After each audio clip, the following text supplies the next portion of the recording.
Don't forget to ask me to read the call. I'm sorry. Ask, yeah, before we get started with anything. Where are the other ones?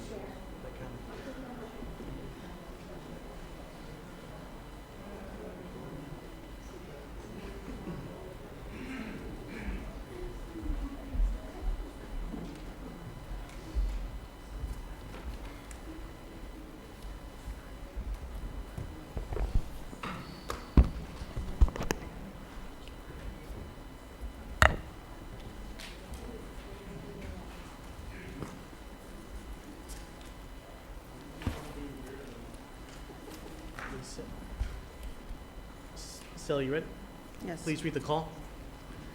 Notice of public meeting of the City Commission of the City of Brownsville. Pursuant to Chapter 551, Title 5 of the Texas Government Code, the Texas Open Meetings Act, notice is hereby given that the City Commission of the City of Brownsville, Texas, in accordance with Article 5, Section 12 of the Charter of said city, will convene a workshop, an executive session, and a regular meeting on Tuesday, August the 3rd, 2010, at 5:15 p.m., 5:45 p.m., and 6 p.m. in the Commission Chambers on the second floor of the Brownsville City Hall, Federal Building located at 1001 East Elizabeth Street, Brownsville, Cameron County, Texas.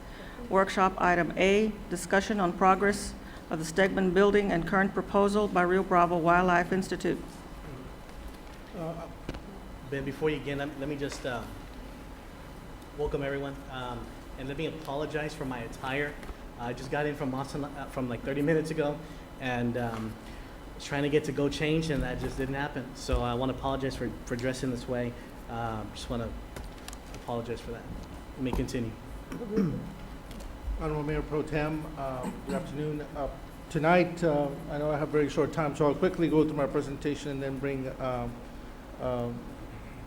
Rancho to make their presentation. But this is the Stegman building, and this is a 1901 photograph of the building we call Stegman, but if you remember, for many years it was a Valentin's department store.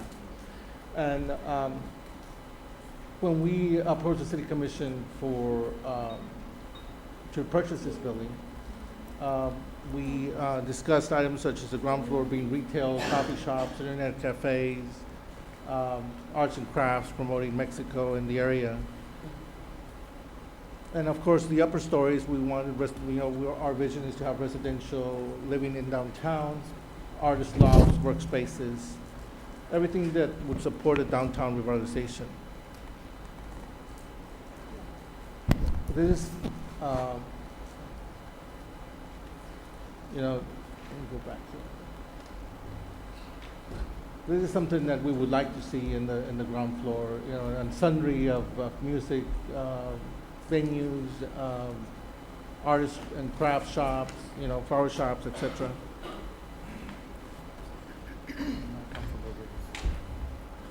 Something that workers can work, and people that work downtown can stay after 5, enjoy a little bit of their afternoon. Convenient places to shop, art galleries for visitors and tourists, blending the outdoor and outdoor spaces. Promote the culture of the area and promote downtown. Of course, residential units upstairs. It has always been our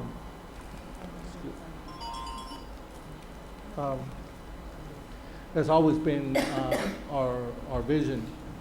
There's approximately room for 8 to 10 units upstairs. Currently, we are working we have provided or we have done a Ford Foundation grant, basically that will provide money to study venues for art spaces. And we did a video. We provided that application, but right now it's closed. But that's something that we would like to happen in this building that the City of Brownsville owns. This is the building today. We bought it 4 years ago. Other cities have done, there's this building, you could see this in another city, very similar building, but it has been renovated with lofts upstairs and commercial space downstairs. And that's basically what we want to have. Let me bring up this nonprofit that has approached our department and asking you to look at their idea, their vision. which coincides with the vision that we have and the vision that Ford Foundation is asking us to do. So let me bring up this nonprofit and listen to their presentation.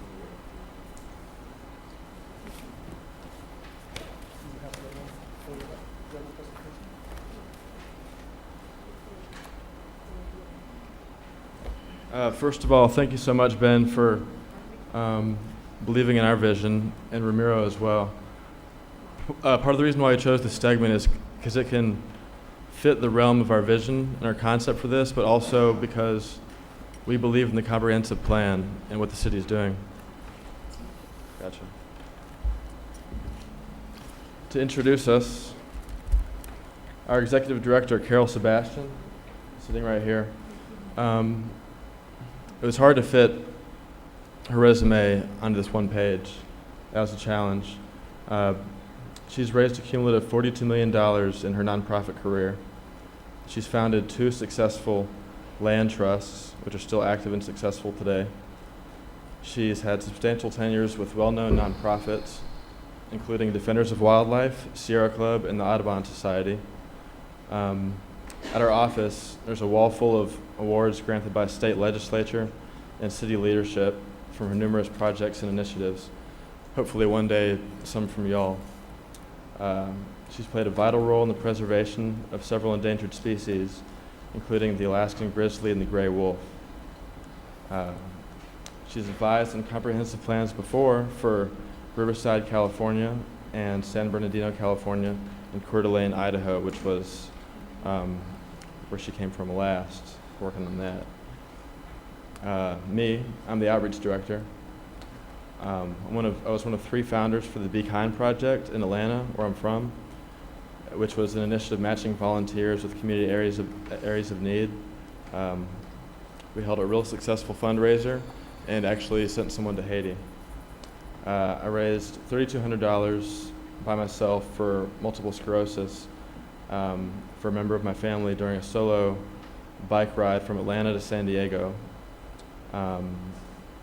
In my first 3 months here, I got here in October, successfully planned and executed the St. Valentine's Ocelot Gala, which had more than 200 leaders in conservation, education, and business from around the valley. If you look in the folder I gave you, you'll see in the appendix some of our sponsors for that event. And keep in mind, we'd only been here for a couple months, so you'll see with us we work fast. As an adventurer, artist, and a writer, my passion lies in equipping children and communities with the tools and support to nurture creativity and a love for the outdoors. That is basically what all of our programs aim to do. Lisa Torch, the 3rd member of our nucleus of a team, she's in Atlanta. She helps us with a lot of her connections. I actually worked with her before I came here. She was the Vice President of Marketing and Investor Relations for an international merchant bank, Director of Communications for USAID-funded investment bank in Russia, President and CEO of a lifestyle PR firm. She holds an MBA from Pace University. Lisa brings her administrative savvy and branding expertise to RBWI as its Director of PR and social media. And if y'all would, take a look at her website after this, and she's responsible for most of that. Our brief history, why we're here. We've been here for about a year. While Carol was with the American Birding Association, they received funding for a collaborative conservation project with U.S. Fish and Wildlife. ABA abandoned the project in the Rio Grande Valley. Major donors, most of which who wanted to see this project come to fruition, asked Carol if she'd come down to start a new nonprofit, and thus Rio Bravo was formed. The board of directors assembled, and the 501c3 was granted in only 2 months. Also in your appendix that I gave you, you'll see the 501c3 paperwork, which is nothing new, but we're proud of the speed in which we attain that, if you know anything about how long it takes to get that coveted form. and also the St. Valentine's Ocelot Gala, which we hope to throw again in 2011 with even more support. Our current funding sources. Private donors have been with us since the beginning, as I just mentioned, and continue to support our evolving efforts. These donors are and will continue to be our foundation. Rio Bravo, with the help of our grant writer, is constantly seeking funding from corporations and foundations. Grants we have received thus far include those from the Nuttall Ornithological Institute, Patagonia, and SeaWorld. Patagonia has actually given us 2 grants, one of which is for a film festival that we'll be hosting in spring, hopefully down here, downtown. We worked with the state director of Texas Walmart on a grant from their national foundation. We're confident in the fruition of this partnership. That's exciting for obvious reasons because Walmart is huge. We seek local support through fundraisers and new board members to give people an opportunity to be a part of our community projects. With a little bit of collaboration from you all, that's one of our next initiatives, is to get some local involvement. We've done pretty well getting focus down here and funding from elsewhere, none of which are actually here in Brownsville. So that's our next step. As we become a part of the revitalization of our downtown, we'll be inviting investors and venture capitalists to be involved in our progress. And as you saw, among the 3 of us and our advisory board, which is in your appendix as well, there's a good bit of connections there to be harvested. A new focus, this is what we're up to these days. Our initial objective was to make the public aware of the value of ecotourism to the local economy and to get the public involved in its natural gems. Upon seeing the disappointing numbers of involvement in Brownsville's pre-existing resources, what good would we be by creating another resource that people didn't utilize? An example would be some new refuge or something outside of the city. Those struggle to survive down here all throughout the valley. Thus, we created the Eco Bus, which is one of our programs in the brochure.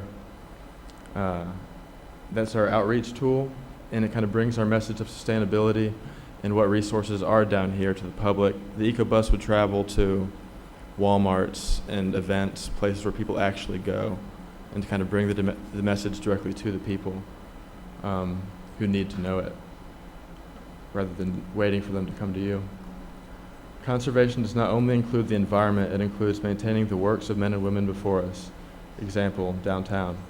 When we saw the potential and furthermore the work already being done in Brownsville's downtown district, we realized that this was our true home. The opportunity to illuminate the spirit of our city and in the process create a more sustainable, economically beneficial, and fun place to live was an opportunity that we were truly grateful and excited to be a part of. Why are we here today? What we want for our home. We need a base of operations for administration and outreach.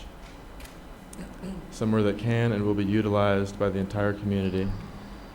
We need a physical example of sustainable practices.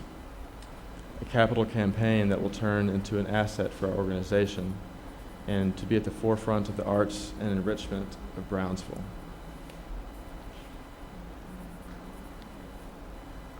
Why we chose the STEGMAN. Like I said, one of the reasons why we forewent other opportunities of buildings to move into was because of the comprehensive plan of the city planning department and what is already being done for downtown. We wanted to be a part of that and work with the city. We need a low-cost initial investment by grace of you all to launch a successful capital campaign. There's enough space, 18,000 square feet, divided among 2 floors, to serve our needs as headquarters, as well as bring 10 to 14 new residents and at least 3, but up to 10 new merchants to the building. And these new residents would mostly initially be artists. We'd be accepting residency applications or something of that nature from UTB and from elsewhere. So it'd be 10 to 14 new people that contribute to the culture of downtown into the galleries, which we'll have one more of them. And the merchants, we have some space in our plans for an urban bazaar of sorts, and to bring some products to the area that aren't yet here.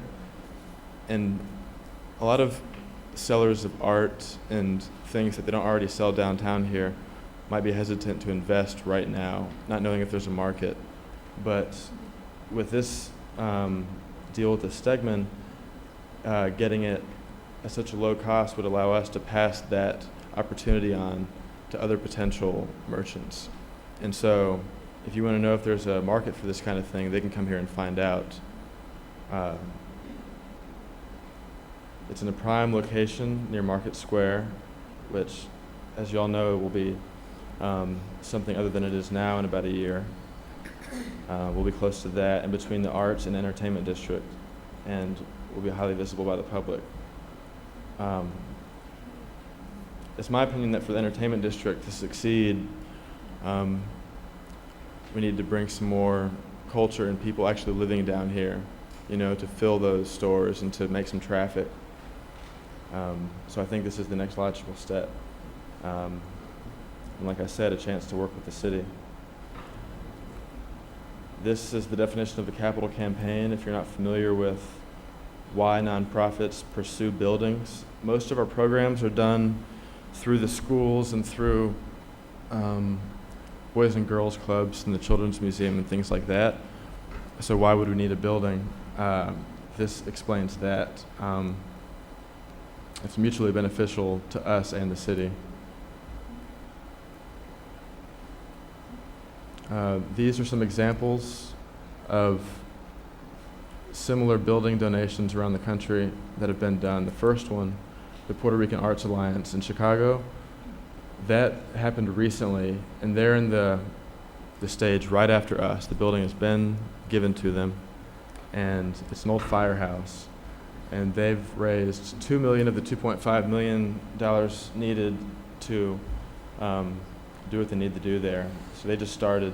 The next one, the East Bay Arts Center in Richmond, California, they're in the process of renovating right now. And if you look in the packet, there's an image of what I printed out from their website of what the building looks like now. It's a beautiful historical building, and it was originally in a kind of dilapidated area of town, and y'all are familiar with the STEGMAN, and it's in rough shape right now. This building might have been worse, and it already looks better because of this. And I don't know who else would have invested in such a project if it wasn't for the nonprofit and municipal collaboration. The Fort Point Art Community, this is an example from the 80s. It was donated to the Fort Point Art Community, a 501c3, and this one is a big one. It's like 8 stories tall. I don't know how many artist lofts are in it, a couple galleries, and it became the pillar of culture in that section of Boston. And that was done in the 80s and renovated, and it's now a huge success and a mainstay in that city. Hopefully 10 years down the road, we can also be that. Our goal for the STEGMAN: to preserve, restore, and utilize, and maintain the historically significant STEGMAN building for the educational, cultural, and economic enrichment of the Brownsville community. The STEGMAN building will function as the center for the Rio Bravo Wildlife Institute. Overview of development phases. Phase 1 and 2 are basically all the basics to get it somewhere where you might want to sleep for a night. Get all the bats out, clean it, get all the refuse and junk out of there that's accumulated for the past, I don't know how long. In the exterior renovation, fixing the roof. The roof needs to be replaced, most of it. Replacing the windows, the interior. You've seen this image. This is how it used to be. Sure. This is a rendition I began. We're about to go inside of it. Taking off the stucco, restoring it to its original brick. Phase 3 involves taking the inside. This is what it looks like right now, the first floor. Starting from the left, we got a gallery, an office, our learning center for some of our programs. In the middle is a urban bazaar where we bring in some of the merchants. On the right, that's community theater. Upstairs, we have, there's space for, depending on how big they are, 8 to 12 artist lofts and studios, and a couple of high-end condos once we're ready to start testing out the market for that, once there's some activity around the building. Last but not least, a green roof, which hopefully will serve also as a park. It'll be open to the public at certain times, and we'll have a cafe on top, so it'll provide an excellent view of downtown and be a pretty awesome attraction to anybody coming to the city of Brownsville. And maybe we can do that with more roofs downtown eventually. Incentives to the city of Brownsville to make use of this pillar of downtown with minimal cost to the taxpayer.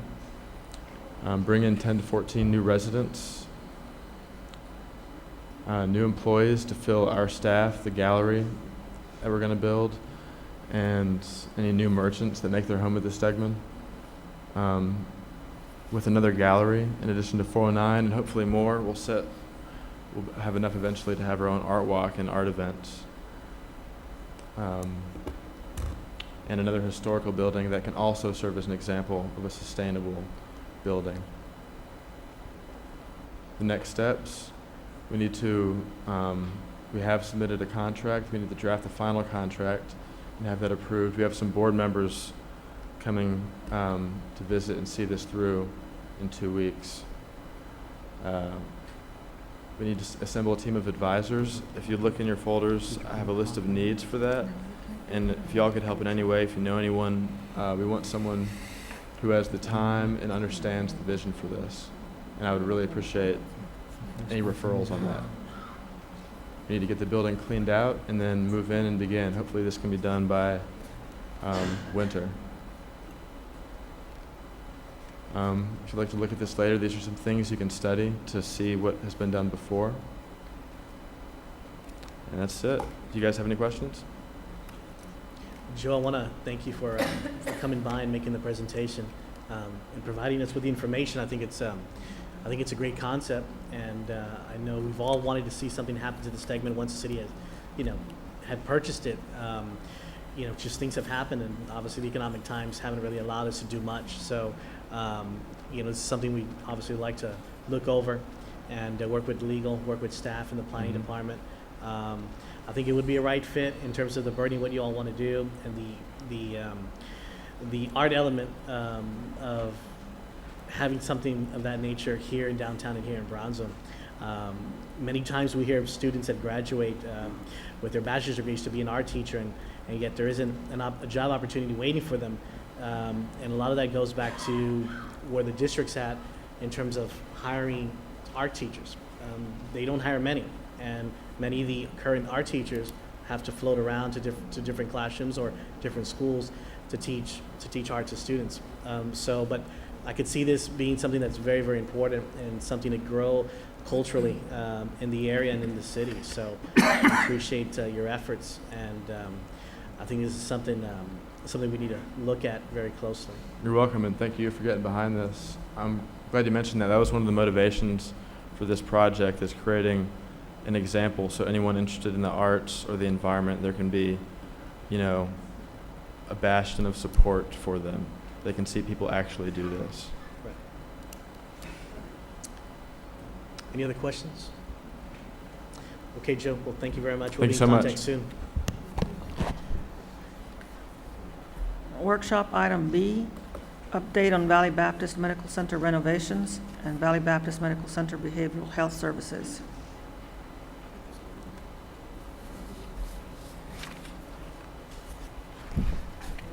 I'm going to introduce Ms. Leslie Begum, the CEO of the hospital, to do the presentation. Thank you, Charlie.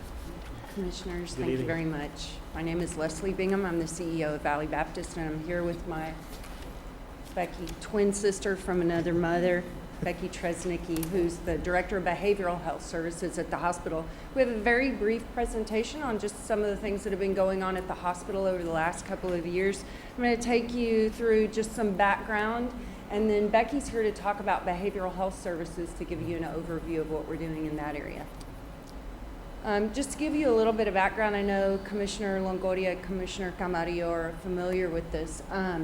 Valley Baptist Health System purchased Brownsville Medical Center from Tenet Healthcare in 2004. Valley Baptist Health System, which is primarily at that time Valley Baptist Medical Center in Harlingen, is a not-for-profit healthcare organization. Because the hospital here in Brownsville was in pretty poor condition at the time that it was acquired by Valley Baptist, the organization committed to the community to make $40 million worth of improvements to the hospital over the first 5 years of ownership. And they started those right away, as I'll show you in just a minute. In 2007, I came before the city commissioner to ask permission to use a bond issuer that the city commission had oversight for. We weren't successful with our request from the city commission. Some of that was just related to, it was kind of a complex topic that we didn't have a whole lot of time to spend educating the commissioners and the city in general on the purpose of that. But in the end, what we did was we went to Tarrant County and used an issuer out of Tarrant County, and were able to get the bond deal done. Just to give you an idea of that commitment and where we've progressed on our commitment to improve the hospital here in Brownsville, in that last piece of our fiscal year in 2004, we spent almost $600,000. Then you can see in the 5 full years, 2005, 6, 7, 8, and 9, if you total that together, that exceeds the 40 million that we originally committed. And we've continued on since then with commitments. Some of that came from just Valley Baptist's own capital, and then the bond has helped cover some of the latter years of that expenditure too. This is just a slide with just a few examples of some of the improvements we've made with the bond money that we requested. The most significant is an upgrade and expansion of our operating rooms. We have 4 new state-of-the-art operating rooms. We haven't really had kind of a public celebration of that because we're doing some renovations to the rest of the OR area that already existed. But hopefully in the new calendar year, when the whole project's done, we'll have a city function and invite folks to that. You can read some of the other things on the list. I guess in terms of medical technology, the MRI upgrade was significant for us. And then the rest of that are either safety or infrastructure improvements. This was a slide that I'd shown back in 2007 when I came before the City Commission, just to make sure at the time the city wasn't really familiar with Valley Baptist and the intentions locally. And so what we wanted to do at the time was make sure that the city knew that we were committed to the people of Brownsville, that we have a not-for-profit kind of philosophy, and that we believe our role is to support community health. So this is just a slide that outlined our commitment to charity care. You can see that there's 2 rows there. There's the charity care and bad debt expense, which is actually what shows up on our books. And then associated costs, people know that hospital charges tend to be kind of inflated across the industry. So we always try to put like the real dollar value of our costs. So you can see, I just wanted to illustrate that our commitment has not decreased over time. In fact, annually it continues to increase. Some of that is just a function of what's going on in our economy, more and more people not being able to afford some kind of health care, and that the hospitals tend to bear the brunt of a good bit of that.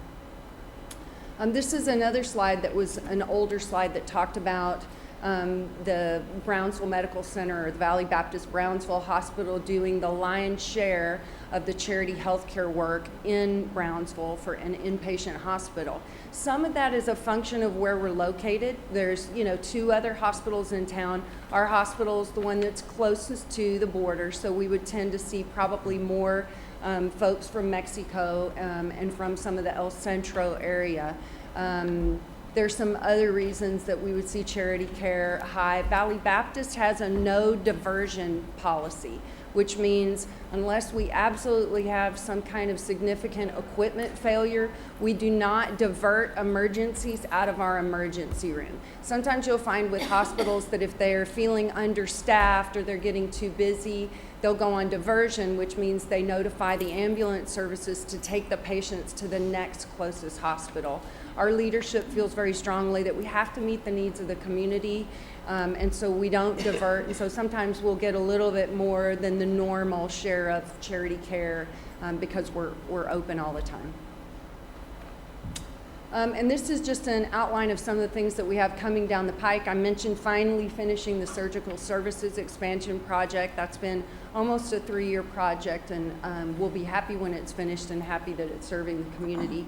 Valley Baptist is providing services to veterans. We were able to get a contract to provide inpatient services to veterans under the Veterans Healthcare Administration. Hopefully this is allowing veterans who choose to stay in the Valley to get their care here instead of having to go to San Antonio. San Antonio is still an option, and a lot of veterans have established relationships in San Antonio or somewhere else, but when they want that option now to be hospitalized here, they can elect to be hospitalized here. We have a plan to renovate the pediatric unit. It's kind of in great need of a cosmetic upgrade. It's been a busy unit in the past. One of our goals in this upgrade is to convert all of our pediatric patient rooms to private rooms. In the past, they've been semi-private rooms, which means sometimes there's 2 patients, and as you can imagine, 2 moms and dads, 2 family members, and things like that in one room. It's not the most ideal setting, not the most comfortable, and so in our renovation of the pediatric unit, we'll change all the rooms to private rooms. And we'll continue to make the boring, kind of not very interesting improvements like air handlers and roofs and stuff like that. Every time we have a significant storm, it tests the building. It's an old building, so we end up with roof and other infrastructure issues.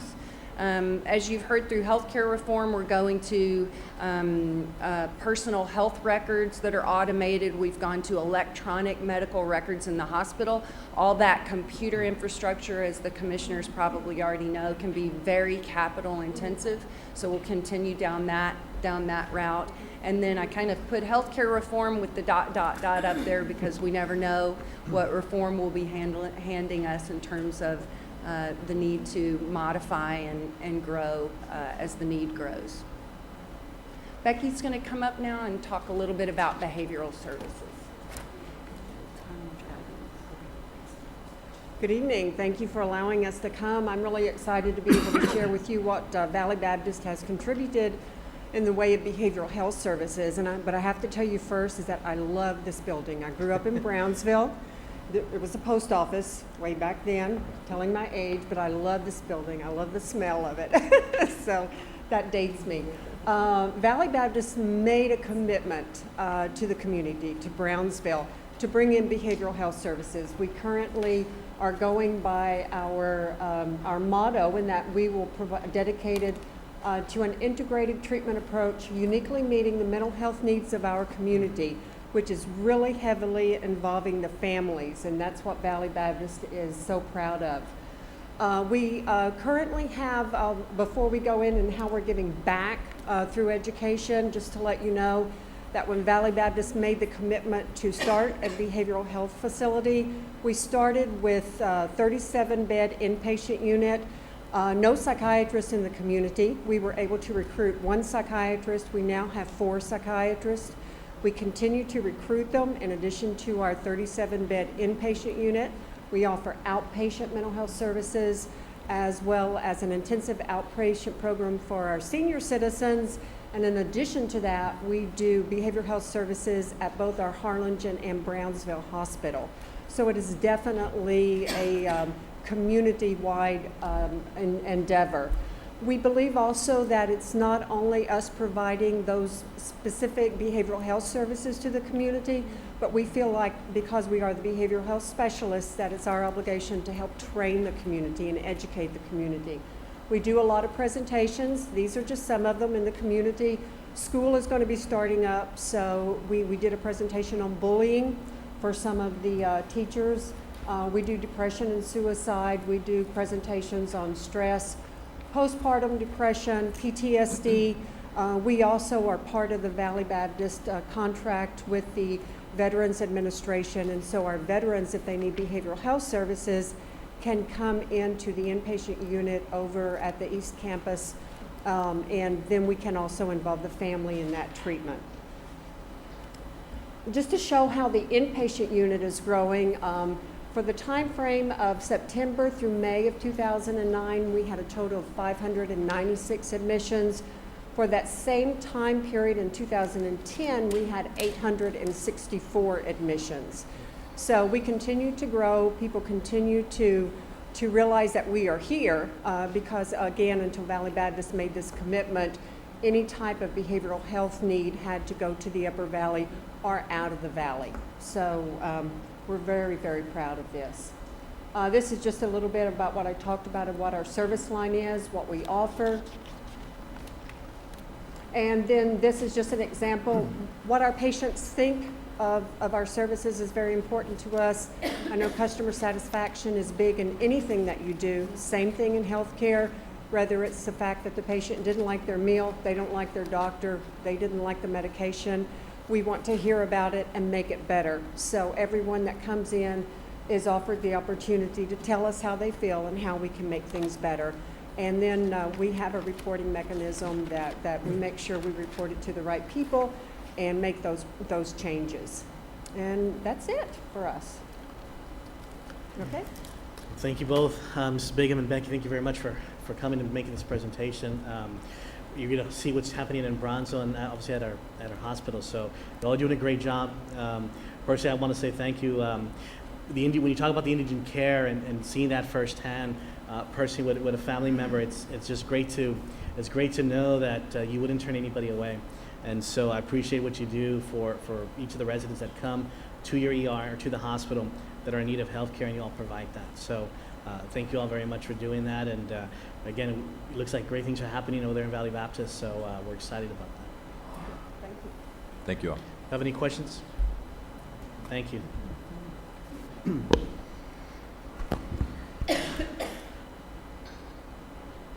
Next item. Next item, Ms. Stella? Executive session, item A, discussion pursuant to section 551.072 of the Texas Government Code regarding real property. Can I have a motion to move in executive session? So moved. There's been a motion and a second. All those in favor say aye. Aye. All those opposed? Motion passes. We'll be in executive session.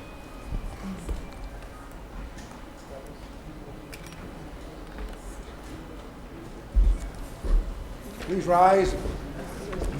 Let's face the flag for the Pledge of Allegiance. Pledge allegiance to the flag of the United States of America and to the republic for which it stands, one nation, under God, indivisible, with liberty and justice for all. Honor the Texas flag. I pledge allegiance to thee, Texas, one state under God, one and indivisible.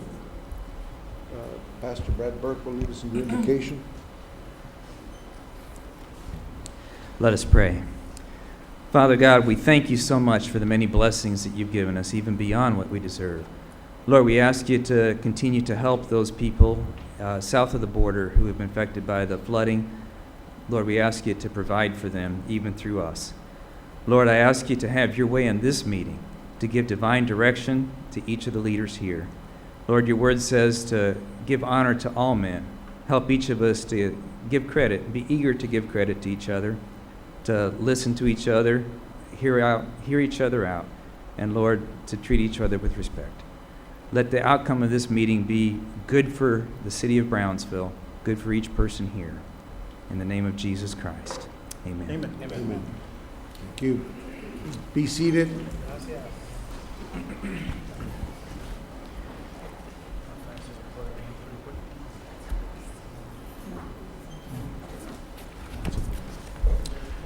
Item A, no action. Action on item discussed in executive session. Mayor, I move to allow the city manager to continue discussions as discussed in executive session. I thought there was no action needed. Do we need action or not? Attorney?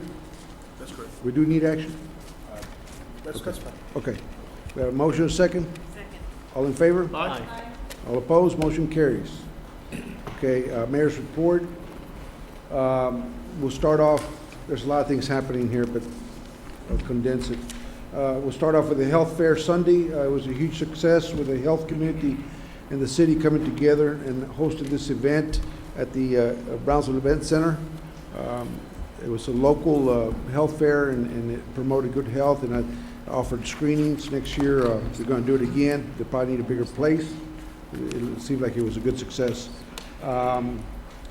We also had the humanitarian relief effort continuing by sending trailers to Mexico. We met with the Secretary of Emergency Management from Tamaulipas here at City Hall, where he told us there was 98,000 citizens displaced in need of food and shelter. We've sent approximately about 17 trailers, thanks to HEB and many people who have participated in the community and from outside the community with dry goods and water. We've got 8 more trailers being donated from Lufkin that are coming with water for people over there in Mexico. And we encourage people to continue donating to their church, dry goods, canned food. The needs way underreported.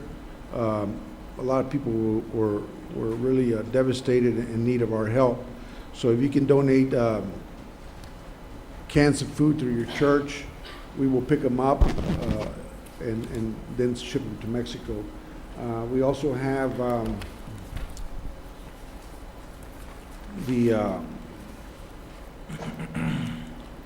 met with the mayor of Victoria, and I also met the mayor of Zacatecas, but the mayor of Victoria came here. We had dinner, and he has worked very close with Brownsville, and Brownsville appreciates the relationship it has with Victoria, which is the capital city of the state of Tamaulipas.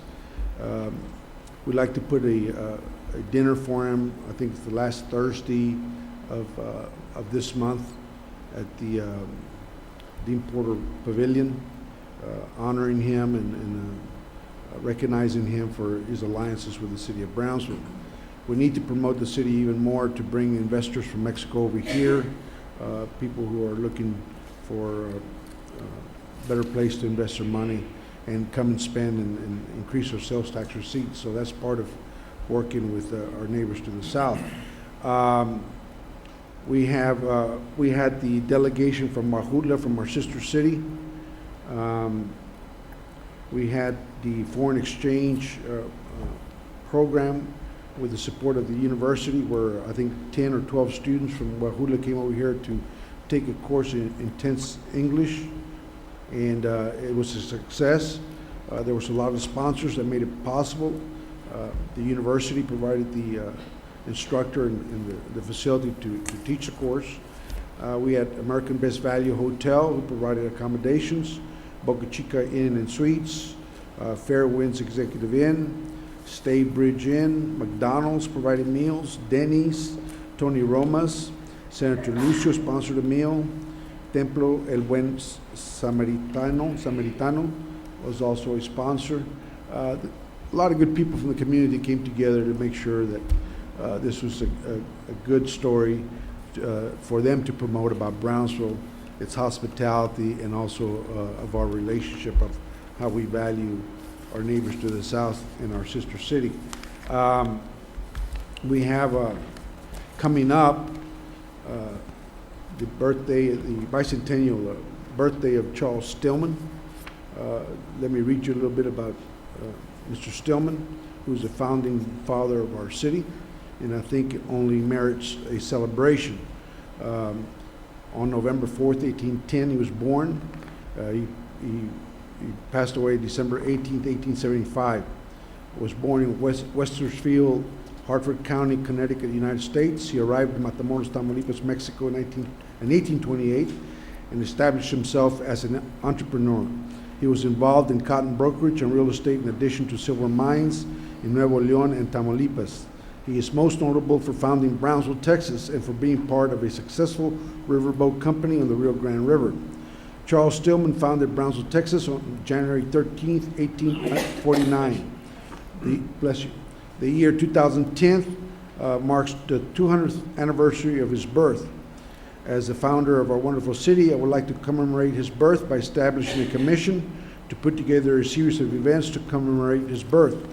As such, I would like to nominate Mr. Cesar de Leon for the position of chair of the commendation celebration and encourage the commission to appoint perhaps somebody to join in that, to perhaps come up with some ideas of how we can best celebrate Mr. Charles Stillman, the founder of our city.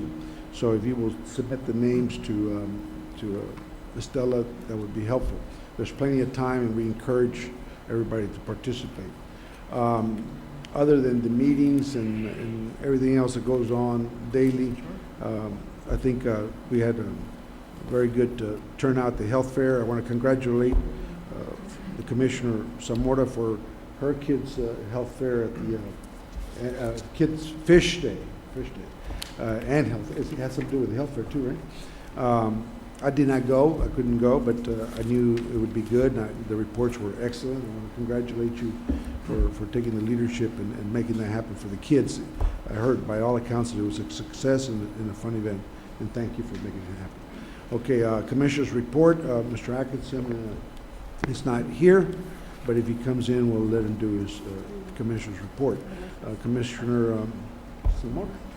Yes, I have a quick PowerPoint presentation on the Kidfish event that the mayor has graciously mentioned. The event was held on Saturday, July 24th at the Brownsville Event Center at the Resaca adjacent to the event center. As you can see, we had more than 550 kids register for this all-free event, and we probably would have had more children register, but we ran out of registration forms. So total, we probably had about 700 kids and 1,500 people in attendance. That's where the event was held, at the beautiful Resaca, lots of space.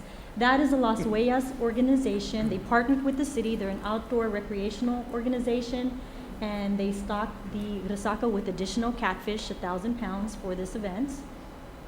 That is, prior to the event, we gave away 200 rods to the first 200 kids, and those are our volunteers assembling the rods. This is the line that began at 5 in the morning with registration beginning at 7:30 a.m. on Saturday. So we had an enormous turnout. We were very pleased. These are our participants getting their goodie bags, and our volunteers distributing the fishing rods and caps and t-shirts, everything donated from our gracious sponsors. These are some of the families and our volunteers who received a free rod.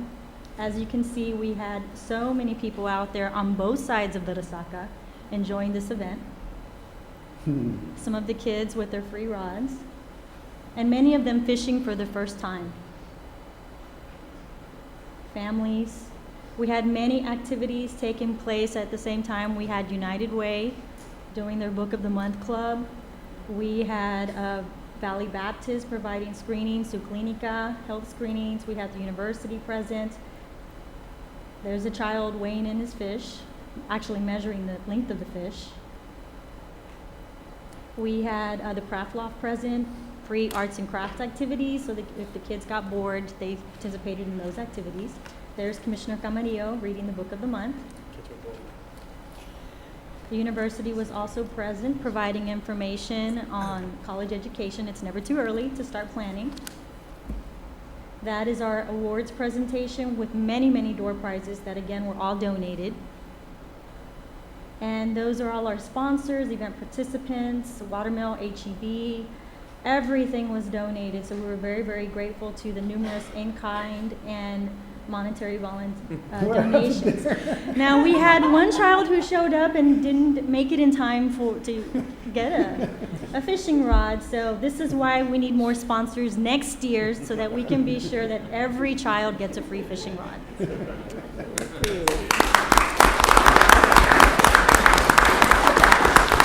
And a big thanks to Parks and Recreation Department. They were out there in full force helping with this event, pre-planning at the event and post cleanup. So we're very grateful to them too, and to Las Huellas organization.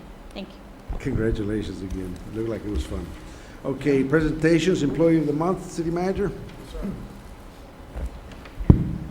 Mayor, members of the commission, please help me welcome the Employee of the Month for August. 2010. Jose Mares. Jose is a 19-year veteran of the city of Brownsville, and as you can see, he works under Robert Esparza at our traffic department. Jose is obviously a hard, dedicated, reliable person, and is charged with enforcing parking regulations throughout the downtown section of our city. Of course, also parking spaces that are, and assuring that they're lawfully reviewed and citations issued if necessary. What we like about Jose is the fact that he has been with us an awful long time, 19 years now, and that he is willing to take on our newer employees and show them the ropes, how to handle this kind of responsibilities and things like that, and we're very proud of him. So as Employee of the Month, he's also eligible for as Employee of the Year at our annual Employee Award Banquet in December. And we started, as of course, last meeting with a new plaque, Jose Mares, for the month of August, in recognition of the outstanding services rendered the city of Brownsville.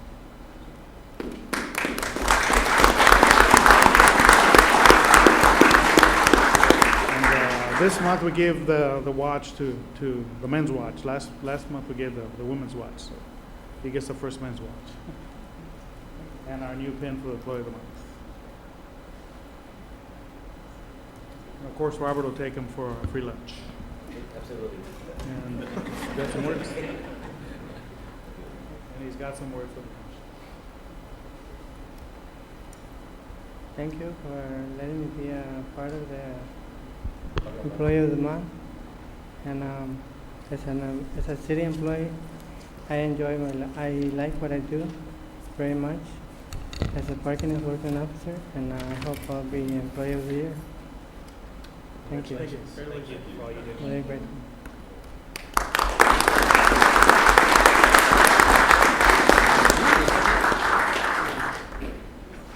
Congratulations. Item 4. Item 4, consent agenda items A through L. Move to approve. Second. We have 3 motions to approve. Can we have a second? Second. Okay, we have a second. All in favor?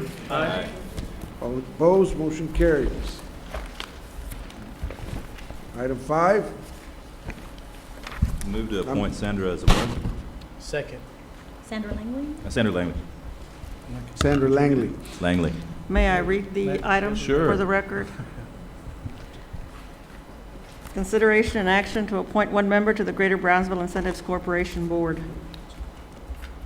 Okay, we have a nomination, Sandra Langley, and a second. Any further discussion?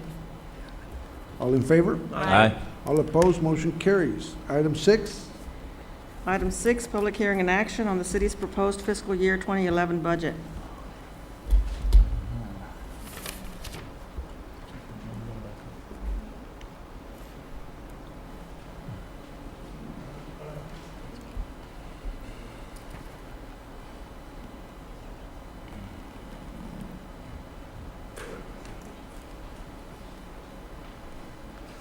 Thank you.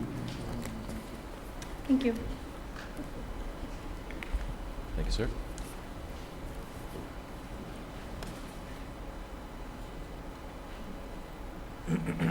Honorable Mayor, members of the City Commission, this is our first public hearing for the fiscal year 2011 budget. We started the process way back in April 22nd of this year. There's just a calendar of events that I passed out to you, and we are going to see if we can follow most of it.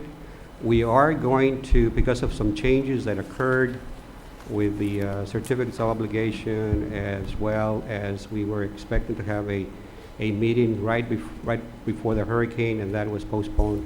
So everything was moved forward, and right now the budget is scheduled according to this calendar on September the 13th, but we're going to move it up another week. So the scheduled date will be September 20th.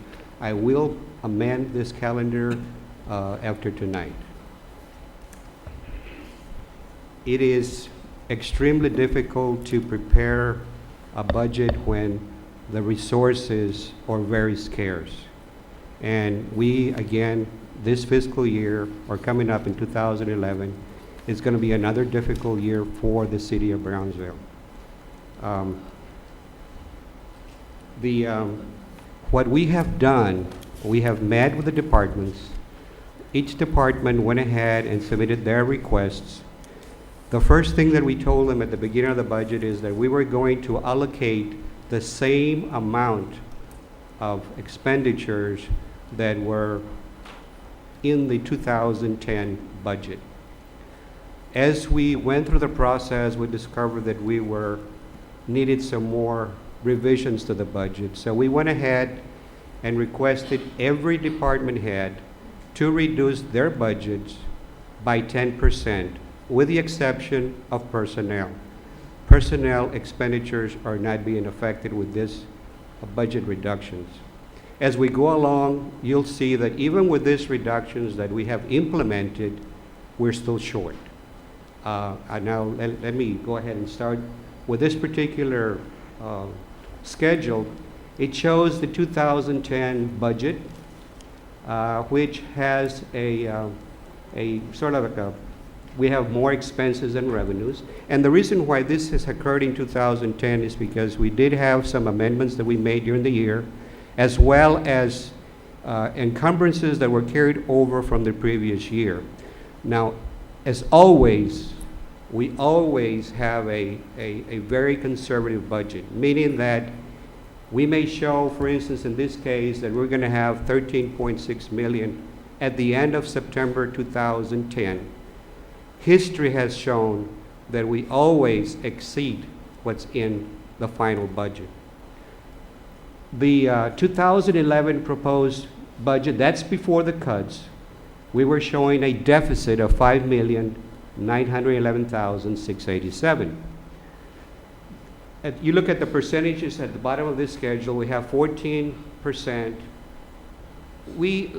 instance, we met with the rating agencies last week, and one of the things that we always propose to them is that the city of Brownsville maintains reserves of at least 15%. And that's been our goal. And that's what we've been doing all these years. We always want to maintain a reserve because there are unexpected expenditures that occur during the year. For instance, we had Hurricane Dolly. Hurricane Dolly total expenditures, and I'll go over this with you in more detail when I present the financial report for June. Hurricane Dolly, for instance, cost us a little over $2 million. Did we get 100% reimbursement from FEMA? The answer is no. They only reimburse us 75% of the eligible costs. There are costs that are considered ineligible. And I'm going to go over this with you in our next item when I go over the financial report. So that's the reason why we want to maintain reserves, always maintain reserves, because for unexpected expenses. Hurricane Alex, for instance, was another a hurricane that we just went through. Right now, the numbers are about $155,000, $158,000. Are we going to get funded from FEMA? We must, from my understanding, is we must have at least 27 million in the region before we become eligible.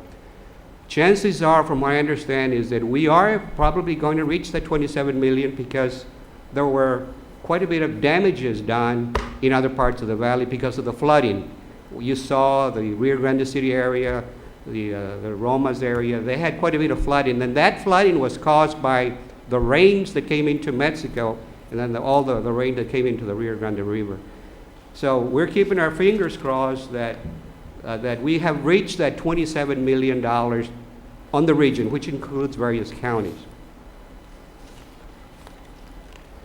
This is after the cuts. So all of a sudden, we go from we had a $5,900,000 deficit. Now we're down to $4.4 million. Let's look at the revenues up front. You have the 2010 budget revenues of $91.5 million, and you also have the revenues. Notice that there are two line items there that doesn't have any funding, and that's the PUB lawsuit. Remember, you recall this year we kept 10% of the $15 million judgment that was awarded to the PUB. And we also had an economic assistance from the Brownsville PUB of $3 million. Those numbers are not reflected in the 2011 budget. If you go to the expense side, you'll notice that every section in that category has reductions. We have reduced the budget. We are showing a 14.21% reserve, assuming that we use reserves to balance the budget for 2011. This is, again, this is before the cuts, and after the cuts, 5.9, deficit 4.4 after. Now, I may add that it is very difficult for us to go to the city department heads and request for them to reduce their budgets, because it is very difficult, because some of them had difficulties, but they all came through. And even the city commission, we went ahead and adjusted some of the expenses. We did reduce, we didn't touch travel, but we reduced, for instance, meals, miscellaneous, let's say supplies. That was, and I'm going to go into it as we go on. These are the departments. The first one is before the cuts. I'm not going to go into detail, but it shows all the departments in the general fund, from city commission in that page all the way to 513 swimming pools. And as you can see, in the third column shows the reduction. As we go along, we'll see every department reducing. What was the total reduction? By applying 10%, with the exception, not touching personnel, almost $1.5 million that we reduced from the general fund. We cannot reduce the fund anymore unless we reduce services. And if we're going to reduce services, that means that personnel is going to be affected. We are not including any personnel cuts. We want to continue with the services that we've been providing all these years. This is some of the things that we talk about our debt. And this is a schedule that shows before we go and sell bonds next week. We have $161,698,234. That's what we had at the beginning of the fiscal year.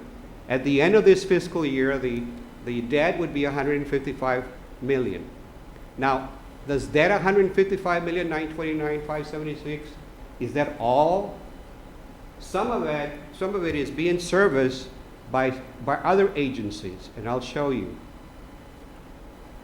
Notice between 2010 and 2011, under the total column, you notice that the increase in debt service is going to go up $1 million. We are going to make those changes next Tuesday when we meet with you because of restructuring. We're going to restructure the debt. We're going to be able to lower those payments as we go through. And once we get those numbers in order, the 2011 number is going to look a lot better than the $17.2 million, and that's going to help us relieve some of our debt as far as payments and move some of that money into general fund, which we need. Let me go back to the schedule on general fund again. Property taxes right there are the same between 2010 and 2011. Tonight there's an item on the agenda about coming up with a calculation of the tax rate.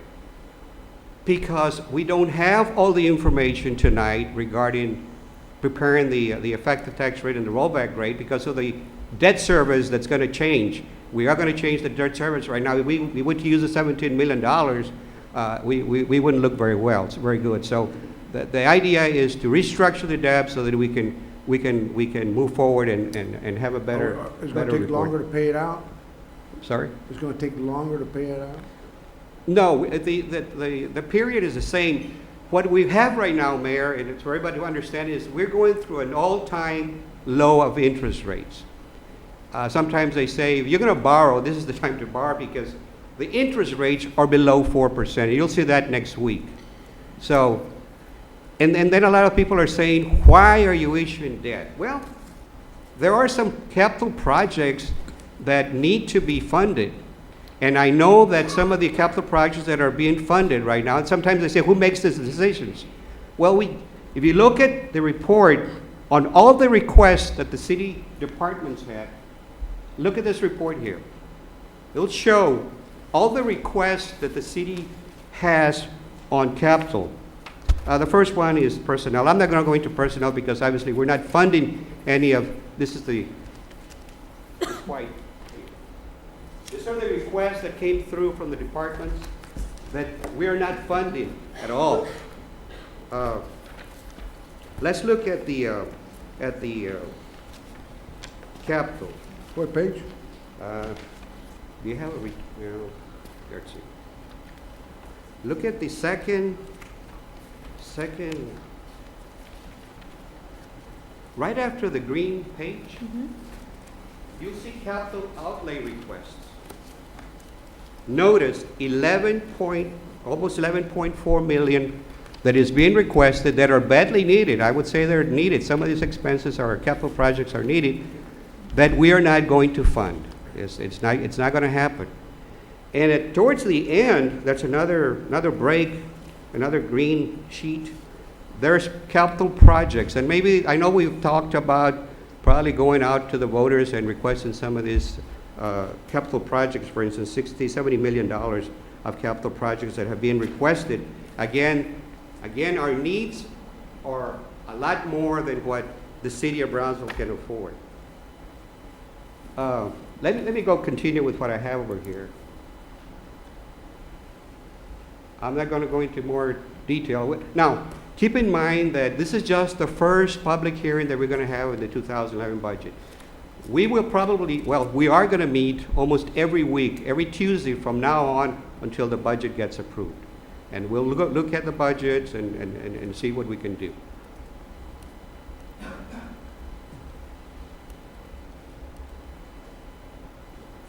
Okay, let's look at the debt. For instance, right now, before we issue any debt, we have $161,698,000. Out of those, $11,340,000 is supported by other agencies, like Paseo de la Resaca. We had CDBG funds that we borrowed to do the linear park additions. That's what we owe right now. The Brownsville Community Incentive Corporation for Sports Park. And then there's the airport. GBIC was very kind enough last year to fund $6 million worth of projects for the airport. Well, they're paying 100% of the debt service for all the improvements that were done at the airport. Total, $11,340,000. So you deduct the $11,340,000, the city's tax debt is $150,258,000. Again, that's before next week's debt issuance. And I hope people understand that we're not here, the best time the only way we can be able to fund some of the projects that are needed is through issuing long-term debt.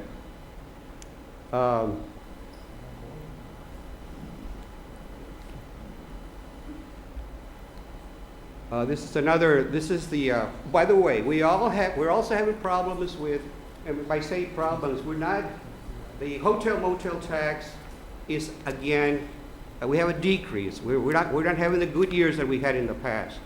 That number of $1,350,000, I'm taking a chance on that one because right now the hotel motel tax is about 6.5% less than in 2009. So are we going to reach the $1,350,000? Maybe. We always have good months during the summer. We've been lucky, I guess, in this case, the Parks Department, along with other agencies like the Police Department, attracted games. We had people from out of town. Of course, that generated some economic activity here in town. We had more rooms, more heads staying at the hotels, and we see a trend. It used to be that our biggest revenue for the hotel motel tax was in March, during spring break. During the last few years, June, July have been better than March.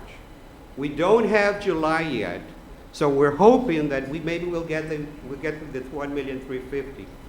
But it's very important, sometimes and I'm gonna bring this up, but, and this is just my opinion, sometimes if we can attract more people with the facilities that we have, maybe we can attract more people from out of town, and that's what the city needs. The city needs more economic activity. And I think that, I guess in this case, you look at the sports park. I happened to go around Sunday, going around the parks, and I saw many families enjoying themselves, kids playing on the playgrounds, not only at the sports park, but other parks throughout the city. The Dean Porter Park. I went to the other park by the university. What's it called? Lincoln Park. That one. All of them were packed with families, enjoying it, and they're running, and there are trails around, and people are walking. So, if we can have good, to me, good structures here in the city, we can attract other people. I'm sure that if I went to the sports park, you attracted other people besides Brownsville that came over. Oh, I saw youngsters playing in the sand with a volleyball, people playing soccer, people cooking out, and this was at 7 o'clock in the evening. I'm sure that there was a bigger crowd there during the day. Anyway, it's something I think I believe in that we need that engine to bring us besides jobs, because our unemployment rate is not good right now. We used to have for 4 years we had single digit unemployment, 6.5%, 7%. We're in the double digits now, and the idea is to bring those numbers down. On another note, we did go to visit the rating agencies, and Jason Hills, by the way, went with us, and he had a good report based on some of the activity that they're trying to attract new companies to move in, and at the same time create more jobs, because that's what we need. We need industrial jobs more. Yeah, we need retail, yes, but the more industrial jobs we get, the better the city of Brownsville will be, and we can lower that unemployment rate. Because sometimes on restaurants, well, a restaurant may gain, another restaurant may lose, but if you create other jobs, like the health industry, and that's something that I say we need to look at, the health industry, because I know that Harlingen prospers with the health industry, because you've got professionals that come in and all this. The hotel motel tax, the only situation here is that if we don't get enough funds, the general fund has to kick in. One of the things that we do is that we never allow a fund to go in the red. So right before the fiscal year, we look at it very closely, and we want to make sure that every fund ends the year with a plus. If they don't, the first thing we do is around October, November, we come to you and ask for a budget amendment as a transfer to keep that fund going. We are seeing some problems right now with the hotel motel tax. That fund is going to need some funds from the general fund. The other one is the airport. Remember, we had plans to open that parking lot, and that parking lot was going to generate at least, I think, $500,000 in parking revenues. That hasn't happened yet, so there's no other way but the City of Brownsville General Fund has to kick in to keep the airport in the black. Pete, the CVB, you said that they had to kick into the general fund. Are we talking in addition to the $50,000 they requested before us some time back, or? I mean, Let me go back to that fund.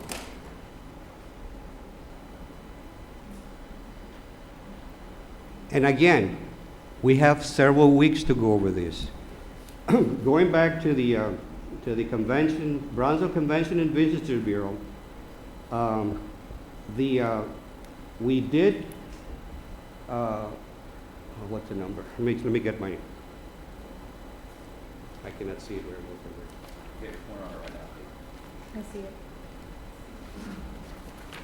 Corner's on it right now,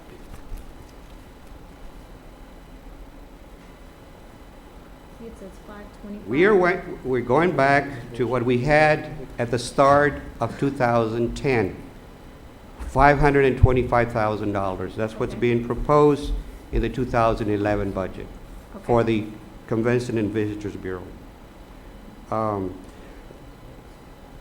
Let's look at the another. I think another that I look at, that it's up to you because you're the ones that are going to be approving the budget.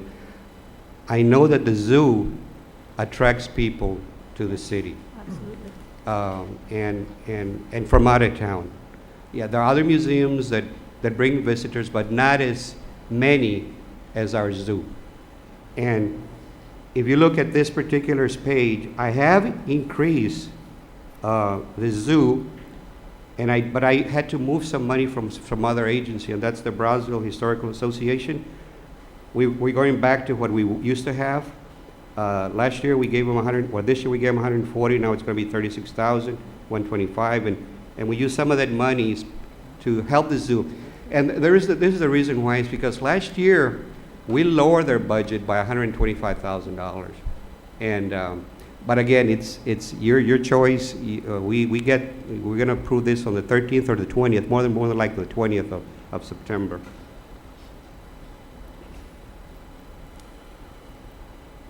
Community development, that's just a grant, so I'm not even going to go into it. Non-bonded debt, that's just lease purchases. Landfill tipping fee, we have it's balanced. But everybody made cuts. The landfill tipping fee cut almost $73,000. Airport. It's a struggle, but hopefully we can improve the revenues there at the airport. Right now we have scheduled a $695,000 transfer from the general fund. The airport did cut $105,000 in expenditures. And bridge fund. We're hoping that we can get better results next fiscal year from the bridge. If you read the paper, and I hope this is true, Mexico had problems with the rails. Some of those rails are underwater, so they need additional trucks, and that's coming from the port. So those trucks go through the Veterans Bridge, and hopefully that Veterans Bridge will have enough of increase in fares, so that number will increase for us. My understanding is that the truck traffic is going to stay another additional, because they are transporting some of the merchandise that was normally transported by rail is now going by truck, and of course the trucks are the ones that are going through the Veterans Bridge. Again, this fund shows a deficit, but again, at the end of the year, we always they made a cut of $5,000. Same thing for the other funds. Every fund had some reductions. Public transit, $167,000, and the golf center, same thing. We had $30,000 reduction. One of the things that we are seeing, you always look at positives. And one of the positive things that we see is our workers' compensation. Our rates are determined by what we call experience modifiers. 2 years ago, we had experience modifiers about 126, $1.26. The experience modifier that we just received is, I didn't bring it with me, but I think I have it here, but it's about 80-some cents. So that equals to a reduction in rates. Why is this happening? Well, we have TML. TML is helping us with the training. TML also came up with an alliance of doctors that these particular doctors are only employees are only allowed to visit most of these doctors. And these doctors have obviously come through for us, because our claims, we see claims quite a bit reduced in workers' comp. So in that sense, that's a plus for us. Once we hit the experience modifier below $1, that's a terrific savings for us. I don't have the numbers here, maybe I do have the numbers. At one time, we were paying over $2 million in workers' compensation costs. Right, there it is, here it is.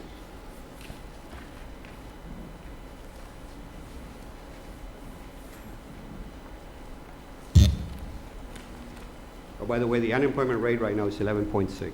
11 point what? 11.6. Oh, before I continue, we also have another good news is the health insurance.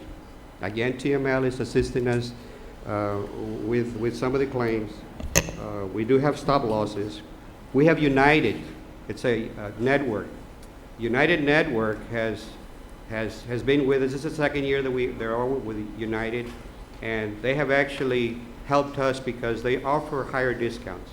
It may not good for the provider, may not be good for the provider, but it certainly helps the city reduce some of its costs in claims. The percentages right now that United is giving us, I believe it's about 53%, 54%. So, which is we see that in our cost that there is a savings that we have. Commissioner Gowan has a question. Since you're on the topic of healthcare and workers' comp because of injury, because of ill health and all of that, have you given any more thought to wellness programs which have been proven across the country and world to be reducing further the rates of health care and compensation for cities Commissioner, and companies? I'm going to be talking to Tom from TML tomorrow. I will certainly mention that to him. He wants to talk to us about the changes that are occurring because of the health, the law, which may wind up costing us some money because now some of the changes that we have now is that you can have a dependent up to 26 years of age. Also, there is no cap on how much it used to be $1 million. There is no cap anymore, but how many people actually go out there and actually use $1 million in insurance? It's very, very difficult. Bottom line, lower rates of diabetes and obesity, hypertension means lower costs for the city. Period. You can't argue that point. Absolutely not. Tom does not believe the rates of diabetes that do exist in Brownsville, and I've had that conversation with him. If the carrier does not believe what is the reality, it's going to be hard. So it's up to us to prove it to him. Otherwise, it's not good advice. Commissioner, I will take that message with me tomorrow. I'm scheduled to talk to him tomorrow. The worst case scenario, Pete, bring them down here. Exactly. And we'll tell them Yes. personally, I because, will again, make that whatever absolutely. it takes. Absolutely. Please continue. I am through, and it's a public hearing, so I will have more to say when I discuss with you if I have enough time to go over the financials for June. This is a public hearing. Any questions? Mayor, one of the motions that I would request for you to make after the end of the public hearing is to continue, that's fine, Council, to continue the public hearing every week, next week. Pete, if I may, Mayor. A year ago, Commissioner Gowan and myself had requested some budget summit for the City Commission so that we can better be informed about the various departments and their requests and where all the money's going to. And I would like to see if maybe we can add that to the schedule that you have provided to us so that we can proceed with that as requested.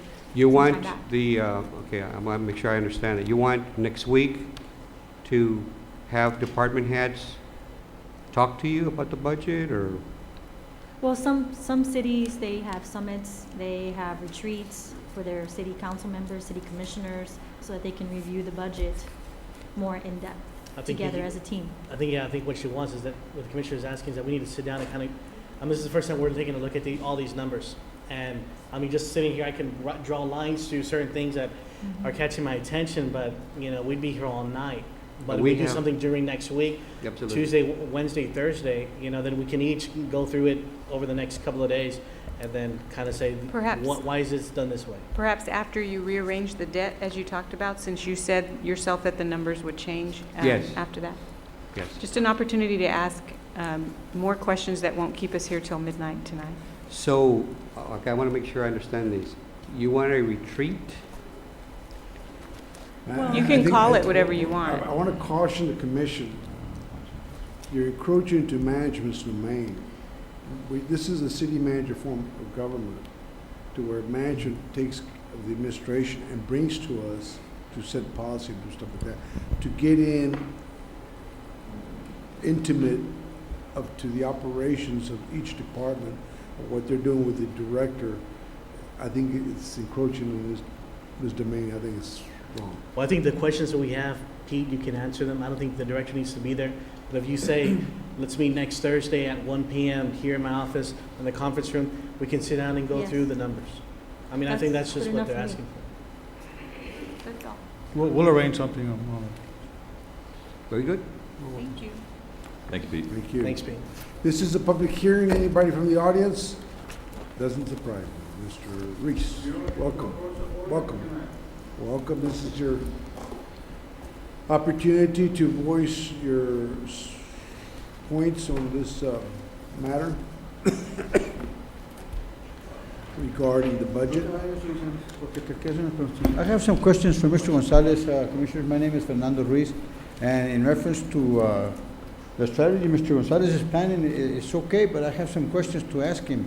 Out of the 161 million, how much are you going to retire in debt in the restructuring that you're going to carry on? We will have that report to you next week. Is the majority of the bonds that you have right now, are they fixed or variable interest? They're all fixed. They're all fixed? All of it is fixed. No, we don't have any variable debt. We stopped doing variable years ago. Pardon, sir? We stopped doing variable already. That's All we good. do is fixed. That's good, because, the money, there is a scarcity, economics of scarcity, and money is going to be one of those factors in the near future. And I think you have the right idea. And I think that if you consolidate and go ahead and issue debt, would you issue it long-term or short-term? All the debt is long-term. Long-term is the way to go, because you will get the interest a lot cheaper. And right now, the faster you do it would be the best, because money is going to be running out pretty soon. Yeah, it's very, the interest rates are very low. Yeah, they're very low. Now, I would like to also address, something that has not been addressed ever in this commission, and it has to do with the budget, because, the underground economy here has grown tremendously. And the people here that work, that pay their taxes, they have had the burden, of maintaining and sustaining the economy of this city for the past 50 years or more.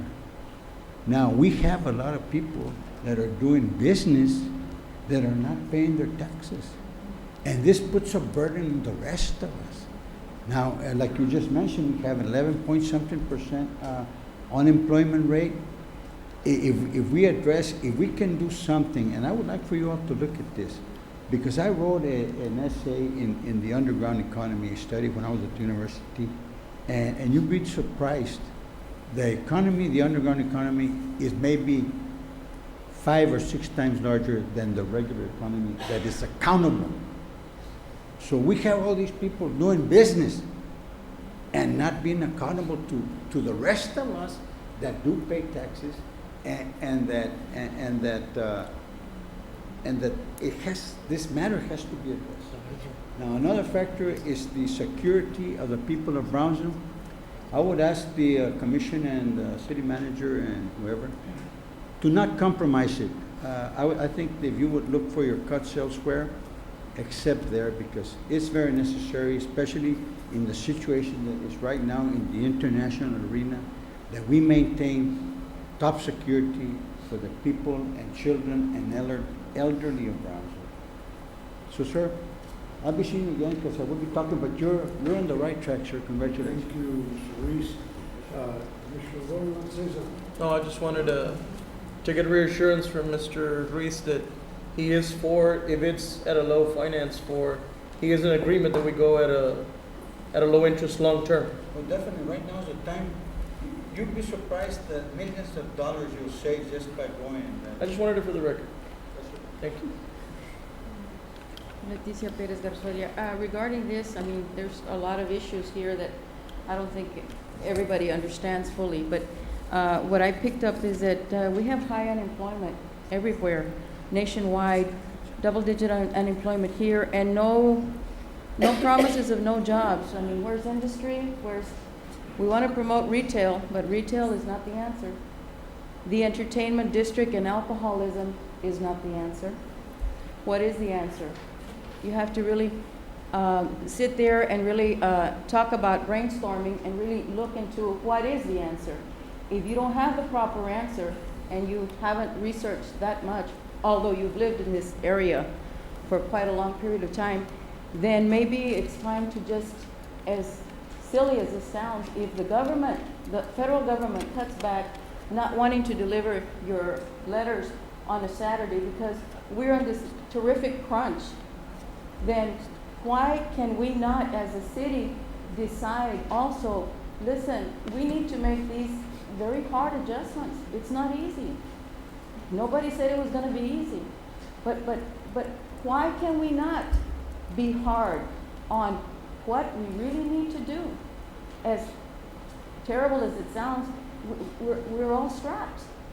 I don't care who you are, what county you live in. You live in the United States, we're strapped globally. But it does hurt, and it's going to hurt. And it does hurt everybody. But even at that, I think you should have the answer if this is your job and you've been doing it quite a long time. And we, the citizens, do appreciate your job, but we also need more. We need more from you. We need more of your service, and we need more of your taking charge and pulling it through, because we depend on people like you with the expertise, and so does the commission. They depend on your expertise, both Mr. Sasi's and Mr. Gonzalez's. I would say decrease the handouts to private entities. The tennis rackets and the tennis associations and the certain things. You know, it's all well and good, and I love it. You know, I don't play tennis, but I can appreciate it because there's other people that do. It's very nice, and it's a perk. It can be a perk, but not to everybody. And so, if we can decrease our handouts and say we're not going to give you this much money, but we can give you this much, and that'll work a little bit. It all adds up. It all adds up. The capital improvements on this city and what have you.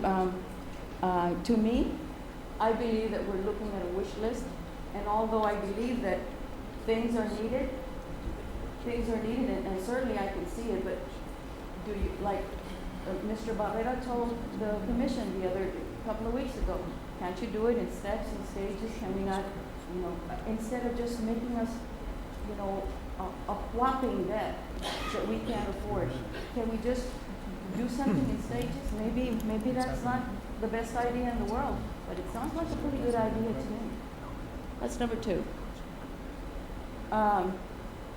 You had mentioned that you're going to wait for the previous bond and the interest rate coming down and so forth and so on. So why not wait? If this is the best idea that we have going forward, let's work with it. You've said it yourself. So let's go ahead and work with it, because I think it's a good idea. There's money, that money's going to be coming in. It might not come in tomorrow at 9 o'clock, but it's going to come in. So why do we always want to jump the gun and make it look like we're so in a hole? Let's not look at, we're not in that much of a hole. You have a lot of intelligent people here. And there's intelligence over here, but somehow we're not clicking. It doesn't click for some reason, and I think we should click. I think it's time to click. It's long overdue. My next point. Okay, I guess this would be, very interesting. Your workers' compensation. It was very interesting what you said. I think it's just, I don't know what TML is, maybe it's a group of doctors that has been contracted by the city for a certain thing to work out workers' compensation. I was a workers' compensation nurse, and I know how it works. And you know what? If that's the best you can offer Brownsville, won't go. Because you know what? An injured worker is an injured worker, and they deserve the best that your insurance carrier can give them. And you're going to choose their doctors, and you're going to limit those doctors, and that's all they're going to do is go to Dr. A, because that's on their list. They can't go to their particular doctor that they have had faith in for the last 10 years. Ms. Garzonia, TML is our provider, just like every entity has their own provider. And I can tell you from experience, being a BISD employee, that Texas Municipal League is the best provider in the city. And it does provide our employees one of the best insurance coverages in the whole city of Brownsville. Why don't we let her finish, please? I mean, you know, because we're going to be here till midnight, and we're going to get into a big discussion, okay? Let her finish, let her make her points, okay? Even though this is a good insurance and might be the best provider for the city, there's still the workers' compensation law. And so the worker has a right to go and tell the Harlingen Commission, I do want Dr. X, because he is my doctor, and I want for him to be the doctor of choice. There's nothing that you can do as an entity to say, no, you cannot take Dr. X because TML says that Dr. A is the one for you. So actually you're fighting within the system, yourself, and within, of all people, the injured worker. That's not very smart. Okay, the only thing that I can say to sum it up is, if you really need money and all you have, you still have $4 million or whatever it is, and you don't want to dip into your reserves because it's reserves. If that's all you can give to the city, and you cannot work out within the system of these commissioners, then I don't think you have a great deal of choice. I really don't think you have a great deal of choice. I think it behooves you. It behooves you very, very specifically to make the correct decision. You given a lot of options, but you haven't given any answers. Okay, so the only thing that I'm going to end with, no new taxes. We can't afford them. Unemployment so high, you cannot believe it. People are, I'm not even going to say it because I'll cry. I just don't want to say it. As far as the wish list and the capital agendas, it's a wish list. We all have, I have wish lists. I don't get what I want, but I'd like to. It's a wish list. Okay, I've already spoken of the workers' compensation, and you have a very hard job, and I appreciate your job, but I think that this should have been talked over a long time before this. Thank you. Okay, is there anybody else that wants to make a comment?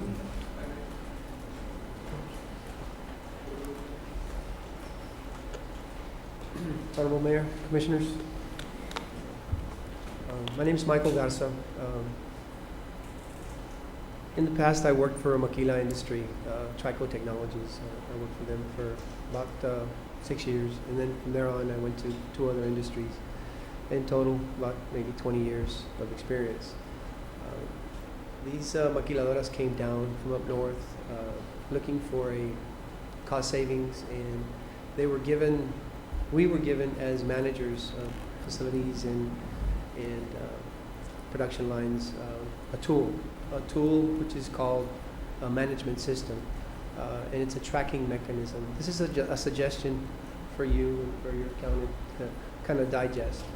It is a tool that you won't have to wait, Commissioner, to read a document within the hour. I mean, this is a tool where you can go into a system and hit a button and say, okay, how is my permitting department doing? How is my, traffic department doing? How is my engineering department doing? And seeing their productivity, efficiency, and utilization. There are systems out there that I think we need to get with the times without having to digest this information within an hour or two. And that system, again, is called the Eagle Management System. You can Google it and it'll come out. It's a suggestion. I'm listening to everybody's rebuttal. I'm listening to your report, and they're saying we can't afford to look at getting rid of people. Well, we need to identify certain types of wastes that are out there. We need to look at certain types of excessive equipment that we have in stock, so forth like that. Because those are things that will cost the city and will cost us and will affect your budget. If we have equipment there that is sitting idle that we don't need, we either get it off the books or, get rid of it. Why? Because it is costing you, the city, money to maintain without the use. Again, that's in preventive maintenance of that equipment. Employees can be there. You can have an excess employees in one department, and you cannot have, a need of employees in another. So you need to see what is needed in one department and what is not. And I haven't seen within the report, anything that's a tracking mechanism. How do we track all that? Is there something there now? This is a public hearing on the budget. Is there anything in particular, aside your recommendation of the tracking system? Again, this that is you would just a like to- suggestion, and I'm asking a Yeah, question. is there anything else you would like to point out to that? I guess that was an answer of no. Okay. That was it. Thank you very much. I appreciate Thank you. Thank you. Okay, this is a public hearing. Is there any further discussion? If not, can I have a motion to close the public hearing? Move to continue. We'll continue the public hearing. Second. Okay, we have a second to continue the public hearing. All in favor? Aye. All opposed? Motion carries. Item 7. Item 7, public hearing and action on first reading of ordinance number 2010-1527 to amend Chapter 54 of the Code of Ordinances by adding Article 7, massage parlors. Hi, Commissioners, Mayor. This issue regarding massage parlors and an ordinance came up after legal had some discussions with the health department and realized that unlike most cities in Texas, large cities in Texas, as well as across the United States, we don't have a municipal ordinance that governs massage parlors. So this is something we've brought to the table because some massage establishments, are often used as a front for illegitimate activities such as prostitution or other forms of sexual exploitation, human trafficking, and the like. So, like the ordinances of other cities we've drafted this with an eye to the fact that, sexual exploitation is, although, it's not often talked about, is a pretty serious problem in the United States. I'd like to read a few statistics. The U.S. Attorney General has reported that approximately between 14,500 and 17,500 people, primarily women and children, are trafficked to the U.S. annually. The FBI says Texas is a major human trafficking hub, second only to California. The Texas Attorney General says 20% of human trafficking victims in the United States pass through Texas. I-10 from El Paso to Houston is the most prominent trafficking corridor in the nation. And as a result, the Texas Attorney General earlier this year has created a task force to address this issue. So what we think is prudent is to have an ordinance in place as sort of a protective measure. This sort of thing isn't really a huge issue in Brownsville now. I mean, we've had our share of episodes in the not-so-distant past, but as a growing city located, along a foreign border, we feel it's a good idea to, preemptively put this in place as the city grows. One of the things this ordinance does is it gives the health department the power and the right to go in and conduct inspections. Right now, we don't have that sort of thing in place. And what it's going to require is for the massage establishments to keep a tab of names, addresses, genders, ages of their massage practitioners on file, readily available for the health department to inspect, at reasonable business hours. Another thing it's going to do is it's going to require registration and licensing by the city. That will be a fee made out to the health department. In addition to that, $250 a year. And this way we can kind of keep track of who's here, who's coming in, and keep tabs on such establishments. Now, This ordinance excludes quite a few businesses. For instance, it does not. Does it exclude they have personal masseuse that go to people's houses? No, it does not. It does not? No, it doesn't. What it does exclude are doctors, hospitals, physical therapists, chiropractors, gyms, nail salons, places where, when you see episodes of human trafficking and forced prostitution brought to light, you usually don't see them giving foam roll massages at Gold's Gym. They're usually in some sort of, establishment that's fronting as a massage parlor. So, as I said, this does provide for quite a few exceptions, but the aim is to, keep an eye on these establishments that are using massage as a front to take part in some other illegitimate activity. Okay, this is a public hearing. Anybody have any comments? Okay. Mr. Roman? Before the mayor asked me, I'm actually for the ability for law enforcement to prevent prostitution from happening in the city, but I'm not in favor of this particular ordinance and the way it's written, in part because it forces a $250 application fee of a license or application license fee to be given to the chief of police to do essentially criminal background checks on employees of a private business. I don't know this for sure, but I'm wondering if the chief of police has the ability or the time to be able to do this, or do we have the manpower to be able to do this considering we have a budget crunch. I'm also concerned with the fact that you will be gathering certain information with regards to race and date of birth from private employees of a business, whether or not it's a front for prostitution or the sex trade or human trafficking is completely another story. I'd also like to remind the City Commission that you, about 3 months ago, not sooner, you condemned an entire state because they attempted to use local law enforcement and state law enforcement from doing immigration law. And I'm not here to complain about that. I'm just making it a point that you condemned them on ostensibly you're trying to do some sort of immigration or maybe some sort of federal you're trying to do some sort of immigration enforcement with regards to human trafficking. And it is a bad thing. I'm not saying it isn't a bad thing. It's just I got to remind you that. Also, I'm concerned because recently you all, I believe the City Commission implemented some sort of regulation with regards to strip clubs in this city. And there's some sort of $100 application fee that you do biannually, and you only do criminal background checks on owners that own 20% of that establishment. Meaning if somebody owns 5%, they don't get some sort of criminal background check, and it doesn't stipulate in your ordinance whether, in that particular part of the municipal code, whether what type of information are required to be given for those criminal background checks, and you don't do criminal background checks or some sort of potential prostitution that could occur at strip clubs from employees. And if you read the paper today, there was some sort of alleged illicit conduct that occurred at Stilettos that happened in FAR. Not that I'm not saying it's happening here. I'm just saying that it's a potential problem, and I believe that there's some sort of double standard. And I'd like to remind the City Commission that I don't think it's proper for city employees to provide date of birth or their race when they apply to become a city employee, and yet you want to get private information from a private employee, a private citizen, legal resident, or maybe even a legal immigrant, I don't know. But it's a slippery slope, and I feel that the City Commission is, if you approve this, is just another way of infringing on freedoms of some sort of our citizens to be able to do business how they see fit. And I want you all to give the law enforcement as much power as possible to prevent prostitution. I'm not saying that I'm not in favor of that. I just don't like the way the wording of this ordinance is. Thank you. Thank you. Okay, this is a public hearing. Anybody else?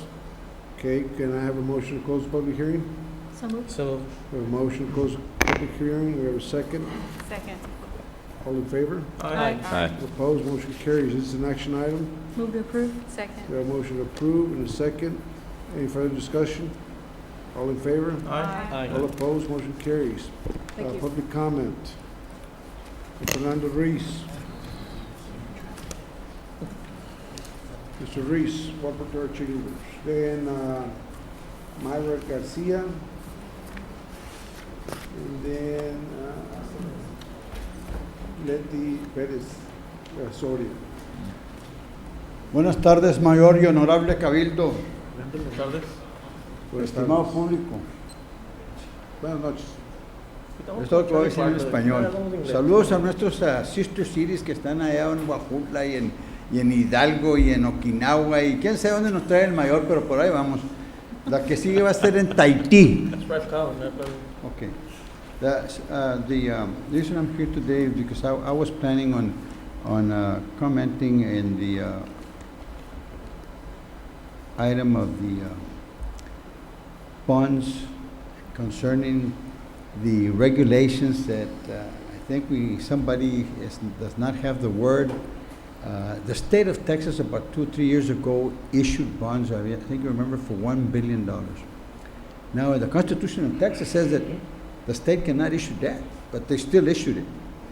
And the issue right now, it says that the city charter says that we have to place the item on referendum so that the people can vote on it.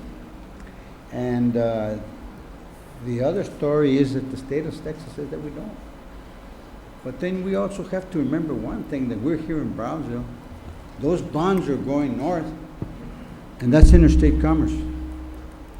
Have we visited the law of interstate commerce concerning what can be done or what is the criteria? Because I think that we should work as a community. It's not what the commissioners and the mayor want, but what the public wants. We're the ones that placed you there. And if we want to place the item on referendum, because that's what the city charter says, to place it on referendum. Now, if you're going to want the support of the amount of money that you're going to have to issue debt for, I think you should get together with the community, because it is to the advantage of the community that you all get your heads together and let the public also speak. You cannot disenfranchise the public that put you there. You're going against our wishes, or you're not going within the law that you have established. So to have a better working relationship, which sometimes we don't, because we have some people that are hard-headed. I'm not going to mention any names. That's okay. And then we will have a more beautiful environment to work in. You see, the people are the ones that pay for all these things, and I think that we should include them. And I think that this item should be placed in referendum. If you're going to be looking for a strong amount of money, and then don't forget also, you have what they call deflation. Don't forget to take that in consideration. Thank you. Mr. Reese. Thank you. Thank you, Mr. Reese.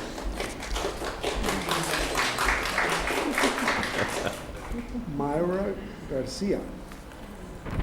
Welcome to our chambers, Myra. This is the Vida program. Thank you. Good evening to everyone. I'm going to make it short because I'd like to share my 3 minutes with one of the VIDA students.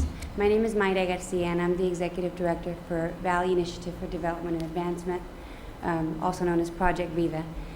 I'm here today to thank you very much for all of the support that the City of Brownsville has provided VIDA, and more specifically, the residents of Brownsville that we serve. We, as you know, serve the adult population that are considered high risk, low skill, low income individuals that are wanting to return into the classroom environment in their quest for self-sufficiency, to learn a skill that will allow them to obtain a better paying job that will in turn replenish these funds in the economic cycle of each community that we serve. We provided two new publications for your review at your leisure. One is our annual report. It has some very interesting information on some of the projects that our organization has been involved with in partnership with communities like yours in the 4-county region that we serve. The second one is an economic impact study that was conducted by the University of Texas Pan American. It's just newly, fresh off the printer. The most interesting thing, and one that we're very proud to share with you, is that the study shows that for every $1 invested in the VIDA program of work, more specifically every $1 that's invested in the individuals that we serve, there's a $6.89 return on investment to the communities that we serve. That's the impact of what a trained workforce with good paying jobs will do to the communities that we all live in. Very, very quickly, in Brownsville, over the last 5 years, we have been able to serve 175 individuals, graduated 119, with an average wage of $14.83. That runs the gamut as high as $29, depending on what industry sector they're trained in. Obviously, the healthcare sectors pay a little bit more than some of the others, but that still is a very significant piece when you consider that that 39% of the individuals that we serve are either unemployed or on public assistance. So from public assistance and unemployment to making $14.83 on average with benefits is a huge impact to the economies. This year, in this current budget year, we have, the first 9 months have been able to surpass our benchmark, and we've done that only through the use of leveraged funds. And for that too, we thank you. We were able to leverage $300,000 from the state controller's office. First time that they've ever put training dollars in. It's called the Jobs, Employment, and Training Fund, and we were able to leverage $300,000 for Cameron County with the use of Brownsville funds. We have 32 we've graduated 14 individuals this year, and there's another 32 individuals scheduled to graduate before the end of December. Many of them are here today. I asked for them to stand up. They're here also to thank you for your help. And with that, I'll ask Melissa to just kind of tell you a little bit about what she's been able to do through your support. And thank you again. Thank you. Thank you. Thank you, Myra.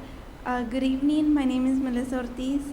I'm a VIDA participant, and I wanted to first of all thank you for providing these funds for us that have helped us go through our education and have also provided us with, with the help that we need in order to continue the education. Me, for example, I come from a very low-income family. My mom is single, and she has several disabilities, diabetes, hypertension, etc., and back problems.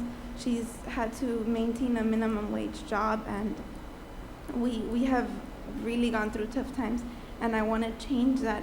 And Project Vida has helped me continue my education so I can become an RN and earn $35 an hour, help my family, become a role model for my little sisters, and also through their counseling and their counselors, we have been able to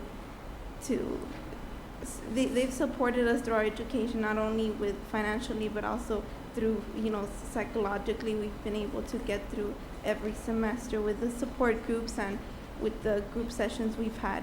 And lastly, I want to thank you for helping me and everybody else continue our education. Thank you. Thank you. Thank you very much.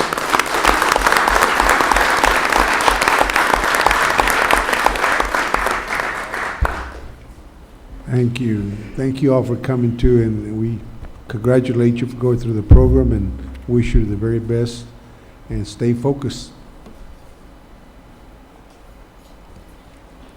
Ms. Leticia Perez Garzoria. I'm also concerned, as you well know, over the certificates of obligation. And while trying to find out a little bit about it, I started back at the city charter. And the city charter, one of the items that is placed on the certificates of obligation is the roof of the public library. And from the city charter, it talks about the public library under section 24B, and it says, the city commission may annually appropriate monies from the general fund of the city for the establishment and maintenance of a public library under such rules and regulations, and to be managed by such library board, librarian, and other officers and employees as are now or shall be in the future by ordinance provided, and it states the ordinance. If the person that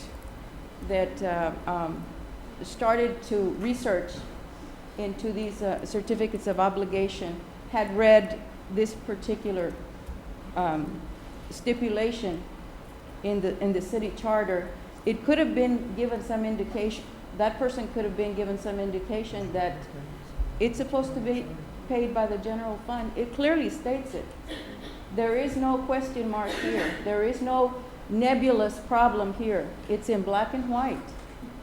And I believe that the person that started to issue or to write this up should have been informed by the city charter that the stipulations are there, and therefore should not have carried or placed them in that particular agenda. However, they are still there, and the city still pursues it. Regarding your recommendation to this commission, you are a salaried employee. 2 people sitting to my left are salaried employees, and your jobs are not on the line. These people are elected employees. They are elected officials. And we look to them because they are the governing body of Brownsville. However, if they're not given the correct information, or not even are they even looking into giving the correct information, then we have flaws. We've got flaws here. And the flaws are very apparent. Mr. Soria, you're supposed to address me.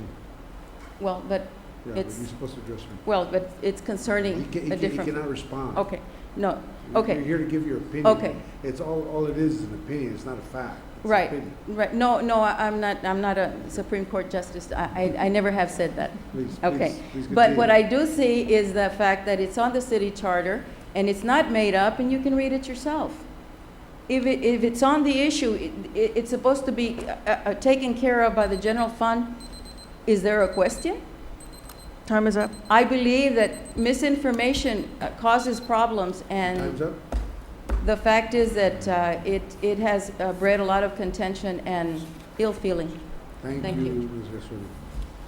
Okay, that's it for public comment. We'll move on to item 9. Item 9, discussion regarding rules related to public comments at city commission meetings.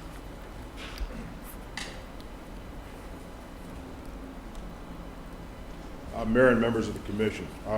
The city attorney's office has been looking for a while at the public comment, the way the public comment has been recently been used, and the exact purpose behind the public comment section. I'd agree with the last speaker. Misinformation does cause problems, and I think that we need to look at this issue very carefully. First of all, where does the public comment provision come from? All right, under state law, people have no right to public comment at a city commission meeting. If we look at the Brownsville City Charter, there's no right to public comment that's guaranteed under the charter. However, under Brownsville Code, Section 2, Section 26, Meetings and Agendas, there is a section that says an item entitled Public Comment shall be included as a numbered item on the agenda, which shall be listed after the public hearing section of regular city commission meeting agenda, regular meetings, not special meetings, to provide a time for brief comment by the public regarding issues which are not included on the agenda for that meeting. Okay? My interpretation of that is that the purpose behind public comment is to bring matters to the attention of this commission that are pertaining to city business, that are not on the agenda. That's why it states that. So if the city commission needs to look into those things, they can. All right? That's what the stated purpose of the public comment is. But I have a big concern about what's happening here. The public comment section, as we have set out, is what we call a limited purpose public forum, okay? And that limited purpose is to address matters of city business, to bring things to the attention of the city that are not on the agenda, okay? What we have going on recently, and I've seen it happen, is over time, we have people getting up to address matters that are not on this, that are not only not on the agenda, or that either are on the agenda, but aren't city business. And I'll give you some examples. At one of the last meetings, we had a gentleman stand up here and call someone a criminal several times. Now that person wasn't an elected official. He wasn't a public official. He doesn't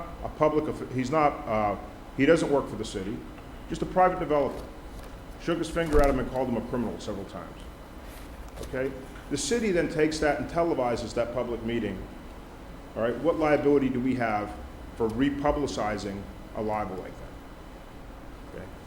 that. Okay? And another thing is, I see people talk about things that are not city business and have no, are not really subjects that this commission needs to be addressing. I've heard issues that are admittedly serious. People talking about world hunger, which is a serious issue. I've heard people talking about the relationship between President Gorbachev, former President Gorbachev, and former President Ronald Reagan, which, I mean, those are interesting points, but they're not business for this commission. Famine in sub-Saharan Africa. I'm sorry, these things are not matters that need to be brought to the attention of the Brownsville City Commission. The danger that we have here is, as this continues, we're going from a limited purpose public forum to address matters of city business to a general purpose public forum. And through course of use, with this, the danger that this commission may have is we may create a right for people to get up here and talk about whatever they want that has nothing to do with city business, all right? And what we're doing is we're also blocking the opportunity of other individuals who want to get up, who want to talk about matters pertaining to city business, because there's obviously a limitation in terms of how many times or how many people get to talk, okay? Another issue is I've seen a great deal of misinformation, okay? One of them is I heard a speaker talk about a car accident, and I think Mr. Cavler had to look into this. It took some time to research it. I heard this gentleman talked about a car accident in which he reportedly held this individual in his hands for 20 minutes, then simultaneously went over to the fire department where there was nobody there. Well, we went back and we checked. We found out that the response time for that accident was 1.5 minutes. Okay, but that wasted city time because city people had to go out and had to investigate this report, and we found out that it just had no factual basis whatsoever. I heard a speaker today point their finger at Pete Gonzalez and complain that you're not listening to the city charter.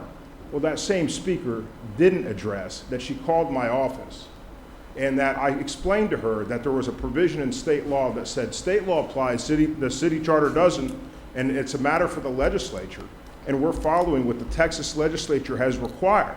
So when we start talking about misinformation leading to absurd results, I agree, and some of it starts with the public comment section of our city commission meetings. Finally, Mr. Mayor, I've seen you routinely trying to address people to get them to come back on topic and have them refuse. I've heard people try to speak over you. I've heard one individual had to be escorted out by the police recently, all right? And the city of McAllen has had the same problem. I called Jim Darling, the city attorney for the city of McAllen, and I said, Jim, what did you do? Because the thing is we value public comment. We value the public's right to come speak and bring matters to the attention of the city commission. But like the O.J. Simpson trial, when cameras are in the room, sometimes instead of people talking to the commission, they're playing to the general audience. Instead of people addressing matters of city business, which are pressing matters of concern that this commission should be taking their time with, we're dealing with posturing, we're dealing with misinformation, and we're dealing with things that are really not matters of public concern.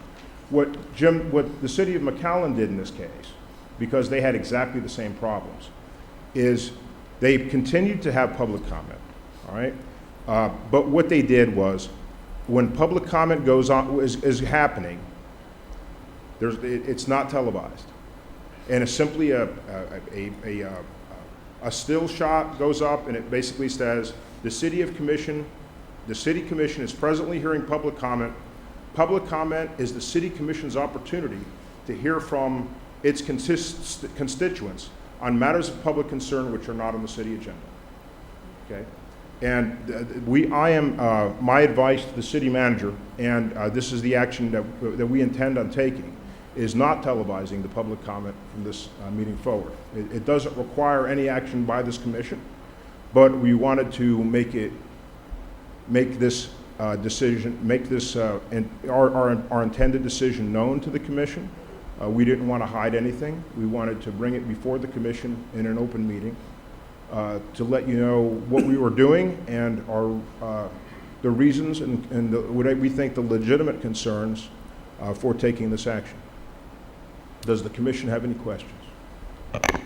Mark, what do you do when you have people who are actually here, like Vida, who have very good comments to provide to the city, some statistics and good information that constituents should know about? I mean, wouldn't you think that this is something that we're punishing an entire group for? No, I think that we have a public television, station. I think that we can probably create opportunities for things like this to get out. I was frankly extremely moved by the comments by Project Vita. My father actually was a high school dropout.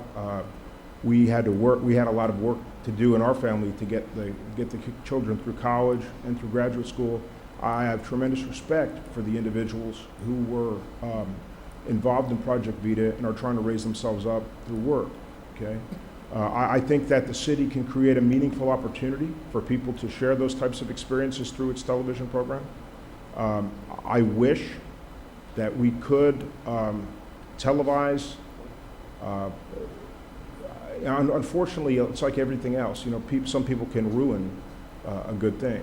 All right? And I think this one speaker is probably the first time I've heard, other than the same 6 people, come up and address the commission in quite a while.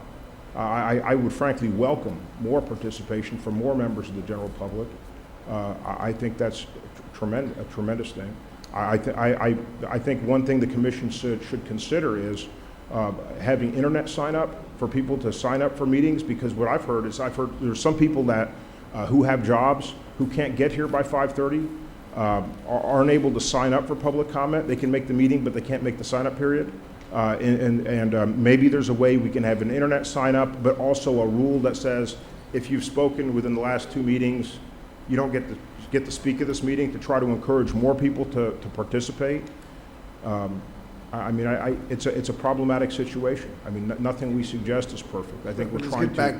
Let's get back to the reason why you're suggesting this. First of all, if you read the spirit of the intent of the public comment, is to hear things that are not on the city agenda. That's correct. I mean, this is for us to consider an issue or concern to where we can later address based on it being brought to our attention. The purpose behind public comment is to inform the city commission. Okay. So that's not being lived up to or being used for the public comments. That's Yes, what Mr. I'm Mayor. getting from. The second point I think that's very important is the liability side of it. When you have people making statements or providing misinformation that can be very costly to the city, either liable or in time of staff and management to track down and find out if it's true or not. So the liability is a big concern to you as an attorney.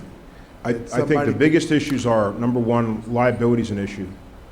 I think number 2 is the public comment period is not being used for the purpose, its intended purpose.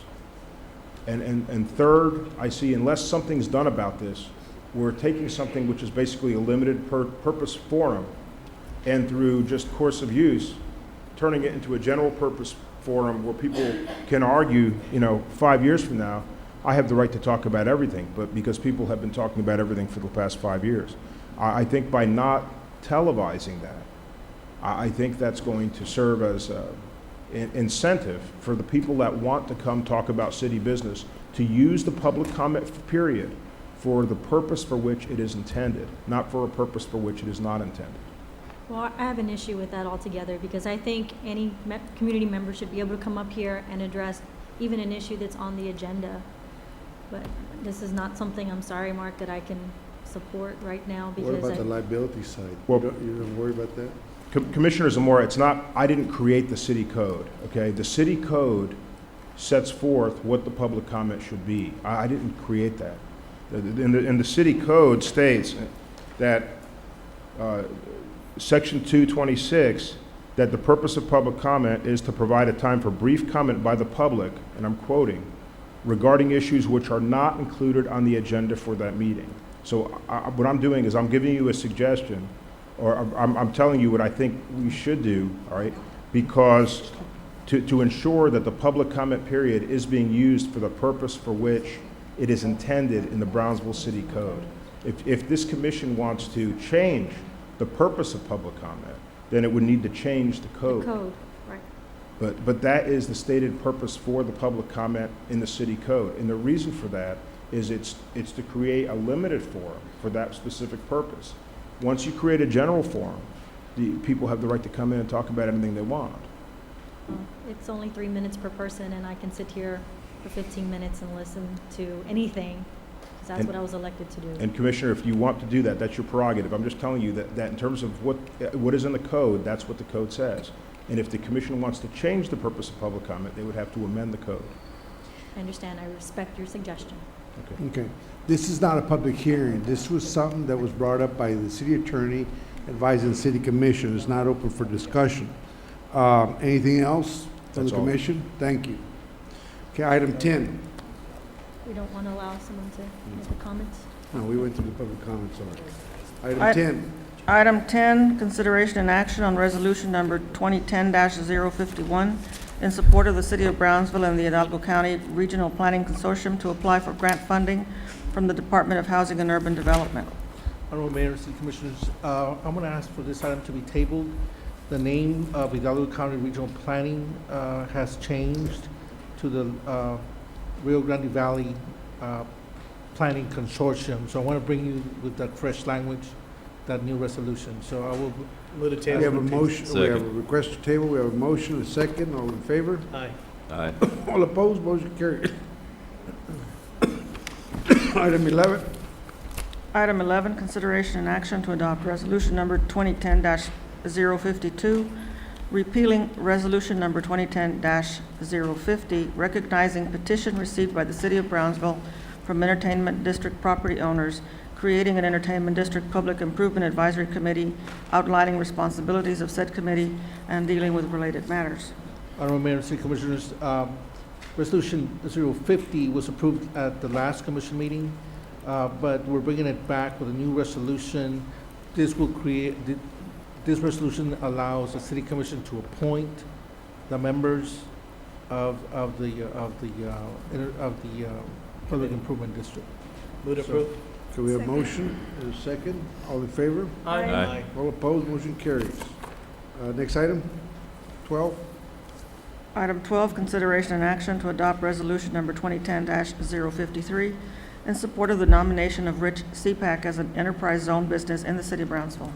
Honorable Mayor, City Commission, Rich CPAC is adding a new production line, creating new jobs in the City of Brownsville. This resolution is needed so they can apply or submit their application for enterprise zone designation. What that is that they get a reimbursement back of the sales tax dollars they pay the state, not the city, but they pay the state for any construction materials they will purchase for this new line. So we ask for your support and approval of this. Move to approve? Second. Motion approved, second, all in favor? Aye. All opposed, motion carries. Item 13. Item 13, discussion and action regarding Brownsville Community Improvement Corporation's board composition. Commissioner Zamora? Yes, I'd like to respectfully request that we table this item so that our illustrious BCIC board chairman could be present. Second. We have a motion and a second, all in favor? Aye. All opposed, motion carries. Item 14. Item 14, consideration and action to acknowledge the Chief Financial Officer's financial statements and cash investment report for the City of Brownsville for the third quarter ending June 30th, 2010. Honorable Mayor, members of the City Commission, this report is for the third quarter, ended June 30th, 2010. And I do have a PowerPoint presentation.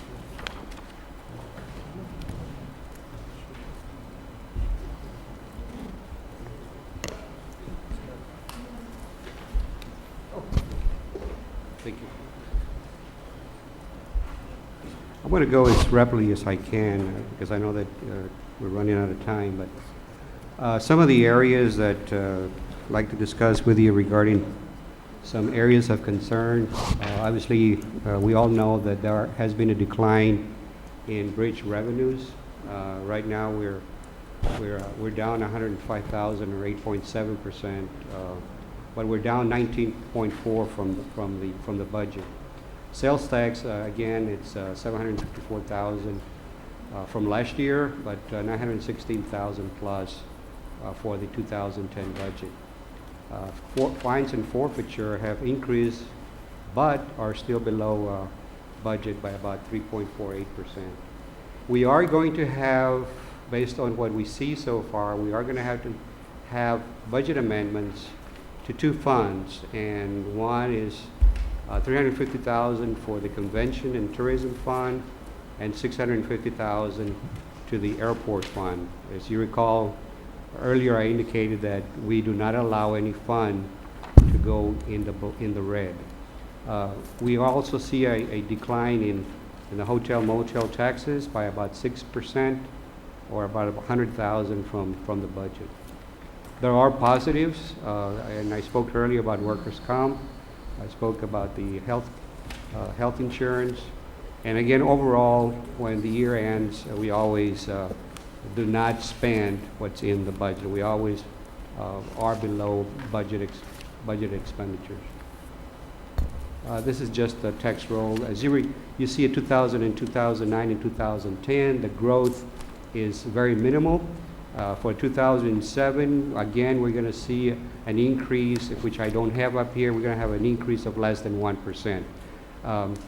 Based on the tax roll that we have received, we are, from what I see, is that there were some property owners actually saw their values of their property decline.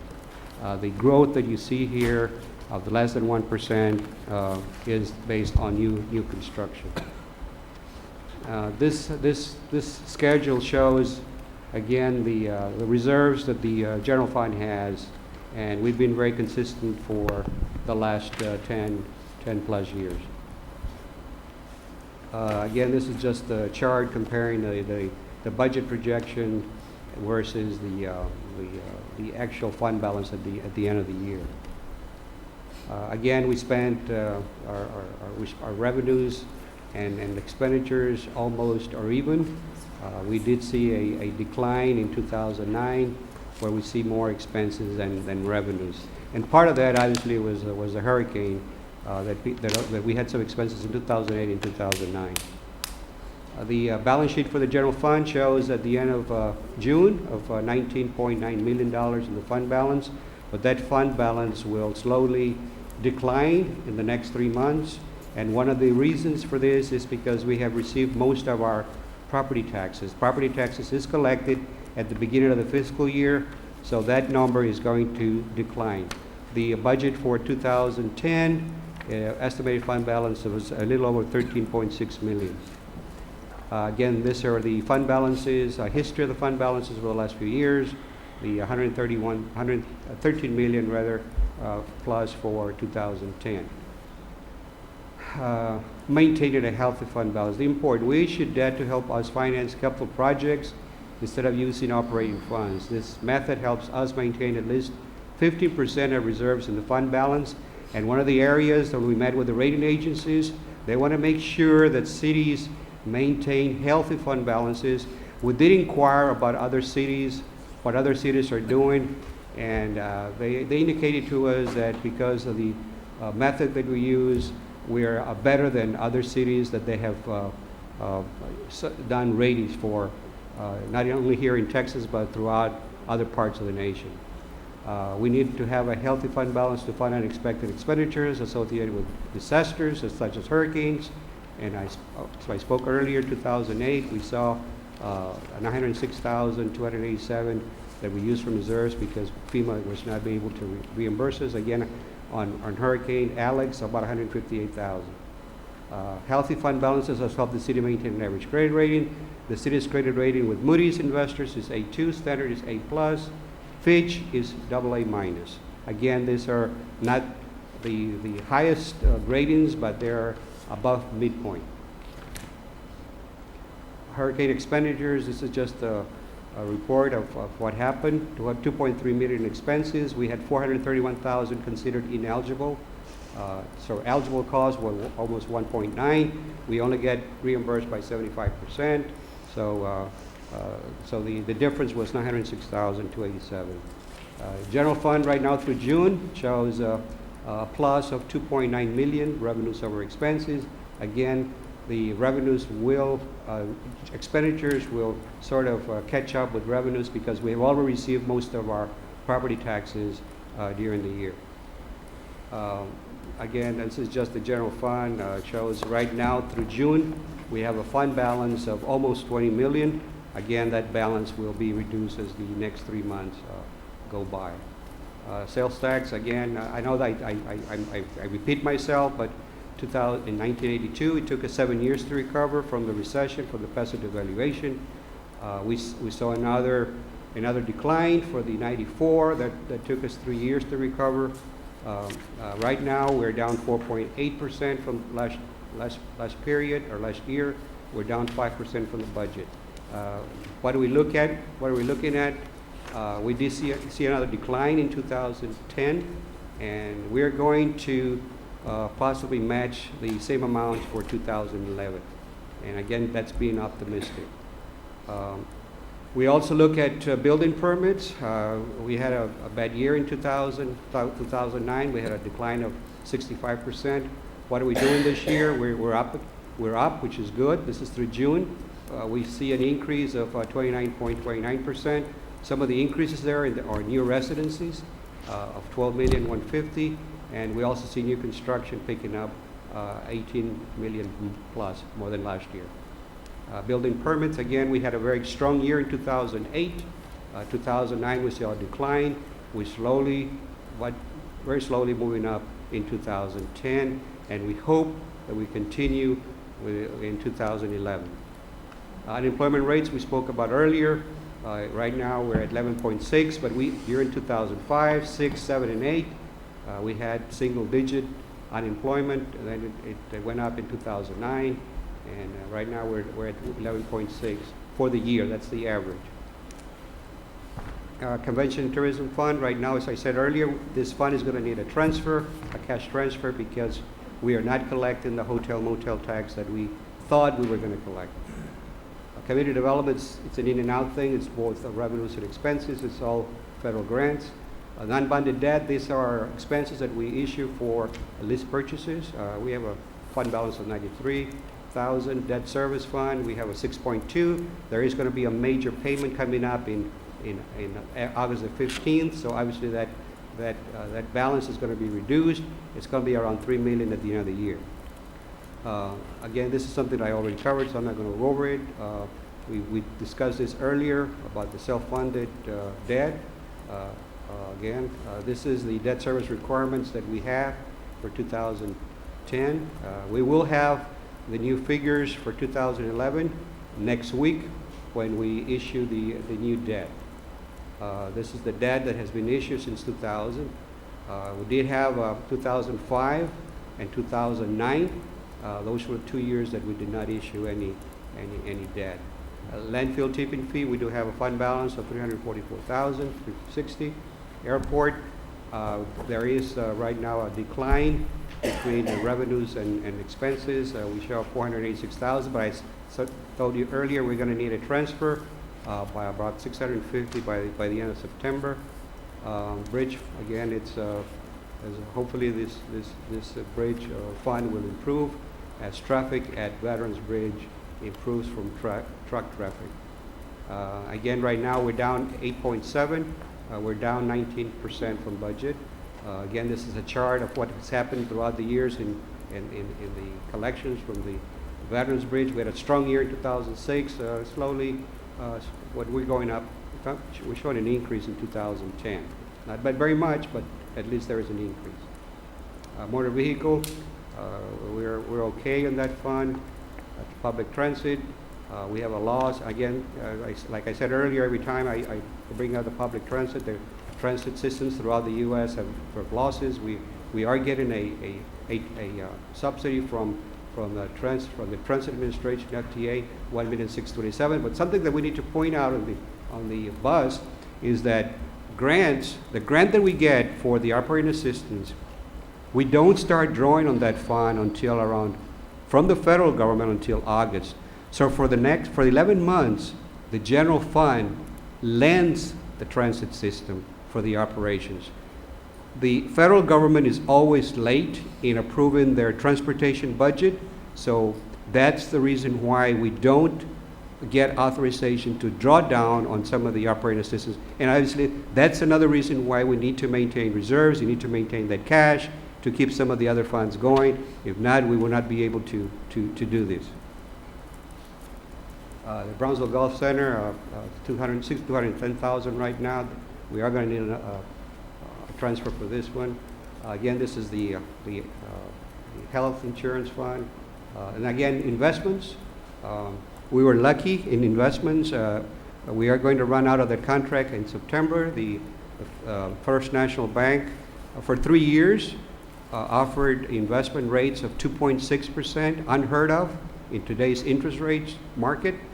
We were lucky that we had that contract. Unfortunately, it expires in September of this year, but we took advantage of some of these investments, and we were earning 2.6%. That concludes my presentation. Thank you.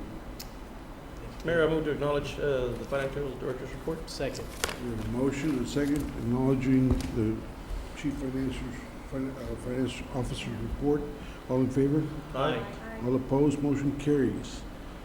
Next item, please. Item 15, consideration and action to acknowledge the Chief Financial Officer's calculation of the city's effective and rollback ad valorem tax rates for tax year 2010 or fiscal year 2011.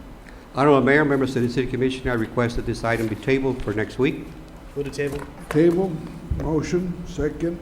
All in favor? Aye. All opposed? Motion carries. Item 16. Item 16, consideration and action to acknowledge the Chief Financial Officer's certification of the estimated ad valorem tax collection rate for tax year 2010 and the excess debt tax collections for tax year 2009. Honorable Mayor, members of the City Commission, this is something that we need to do every year.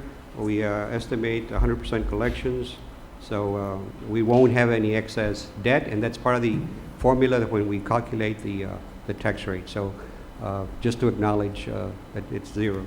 Move to acknowledge. Second. Motion, second. All in favor? Aye. All opposed? Motion carries. Item 17. Item 17, consideration and action to acknowledge the Cameron Appraisal District Chief Appraiser's certification of the City of Brownsville's 2010 tax roll. And this is an easy one also, Honorable Mayor, members of the City Commission. We just ask you to acknowledge the Cameron Appraisal District's tax roll for 2010. Doesn't mean that we agree with them, right? That's correct. All right. Move to motion. Move to acknowledge. Second. Second. All in favor? Aye. Aye. All opposed? Motion carries. Item 18. Number 18, consideration and action to authorize the Brownsville Fire Department to donate obsolete equipment to the state of Tamaulipas, Mexico. Honorable Mayor, Commissioners, we have a request through Dr. Arredondo from Sara Jaime with coordinator of Asuntos Institucionales of the state of Tamaulipas asking for equipment. From whom? Licenciada Sara Jaime. Well, I think I'd caution the commission because there were some reports from the state that I think I don't want to disclose here, that you wait till we hear them. So table this, will you? Real quick question. What's the difference between us giving it to Matamoros or to San Miguel de Allende and now giving it to the state? It was just a request that was forwarded through the city manager about giving it to the state. They supposedly are going to give it to for rescue purposes. This is old equipment that we have, torn, and it's just basically following the same procedure. Let me tell you, you were out of town at the time. The Secretary of Protección Civil and Emergency Management Director was here for the state, who was made aware of the donation. Okay, in fact, I talked to you about it. Right. The individual, without going into the details, is not connected with the state. Okay, he can take this. We can do this and give it to him directly. You don't need somebody else that's not connected with the state. So, you know, if the commission wants to make that donation to the state of Tamaulipas, we can do that, because I mean, the proper person was here to receive that. That's what we're going to do. That's what the agenda reads. We're going to give it to the state of Tamaulipas. Correct. That's what the agenda item reads, not to an individual. So just authorize to give to the state, that's fine. But That don't was let- the main don't- purpose don't- here. Don't give it to individuals that are not representing the state or have shown proof of being representation of the state. Because then the equipment could end up someplace else. In the market. Yeah, actually. And this is not to say this is not to say nothing, no. Right. But that individual has not presented any credentials identifying her as part of the state. I understand, And sir. research was done, and she's not connected to the state. But the donation we're forwarding, it's only the state of Tamaulipas. Tamaulipas, Yes, sir. And that was made known to the emergency management director while you were out of town. So- Yes, sir, and I was given that information. Yeah, okay, you were given bad information. So we can have a motion to that effect to allow the chief of police to donate this on behalf of the city to the state of Tamaulipas. Fire chief. That'd be good. Fire chief. Fire chief. The fire chief, I'm sorry. Chief of police is back there. Okay, we have a motion? Motion? Second. Second. All in favor? Aye. And I know I'll Mr. give you the Salvador, I name know and number Salvador, I can of- call him. You know Salvador Treviño? Yes, sir. Okay. All right, thank you. If you need his number, I'll give it to you. Before you leave, though, I want to comment on your handling the visitors from Huejutla, from the sister city. Yes. I want to thank you for taking the time, giving them a tour and everything you did. They were very, very impressed with our fire department, and thank you. That says a lot about you, too. Thank you, sir. Thank you very much for taking the time. Thank you. Okay. So we have item 18. Item 19. 19. Item 19, consideration and action to authorize the acceptance and execution of a memorandum of understanding between the Brownsville Independent School District and the City of Brownsville Police Department regarding the donation and transfer of one portable building from the BISD to the Brownsville Police Department for use as firearm and other educational classes. Mayor, members of City Commission, good evening. This is pretty much just an for you all to authorize an MOU for us to accept this portable classroom building to be located at our pistol firing range, so that when we conduct firearms training, we have a classroom facility out there that we can use, readily available at the site, versus having to travel from the Southmost Community Network Center or one of our other centers all the way to the pistol range. I'm excuse me, Commissioner, but BISD has already approved this MOU, so it's just our part now, and we'll be responsible for moving it and incurring those costs. Thank you. Would approve? We have a motion approved. Do we have a second? Second by Dr. Gowan. All in favor? Aye. All opposed, motion carries. Item 20. Item 20, consideration and action to award a contract for the purchase, delivery, and installation of playground equipment at the Brownsville Recreation Center. Honorable Mayor, City Commission, my name is Jerry Noriega. I'm the Assistant Purchasing Director for the City of Brownsville. Staff recommendation is to award a contract for the purchase, delivery, and installation of playground equipment at the Rec Center, which is located at 7th and Tyler Street, to the Playworld Group of Dallas, Texas, in the amount of $192,352.71. The procurement reflects by board contract pricing. Funding for this project is available from the Free Play Grant Fund account number 01-9115-848-114. Move to approve. We have a motion and a second. Any discussion? All in favor? Aye. All opposed, motion carries. Motion to adjourn? Thank you so much. Thank Oh, you. you have a comment? Just for those people that are watching live right now, we still have the National Night Out going on at the Brownsville Sports Park. So if anybody wants to go out there, and I'd also like to take the opportunity to wish and thank Chief Carlos Garcia for 29 years of loyal service to the city of Brownsville on this particular day. Thank you, Chief. Thank you. Okay, can I have a motion to adjourn? So moved. Wow. We don't need a second. That counts for a vote. Unanimous, thank you.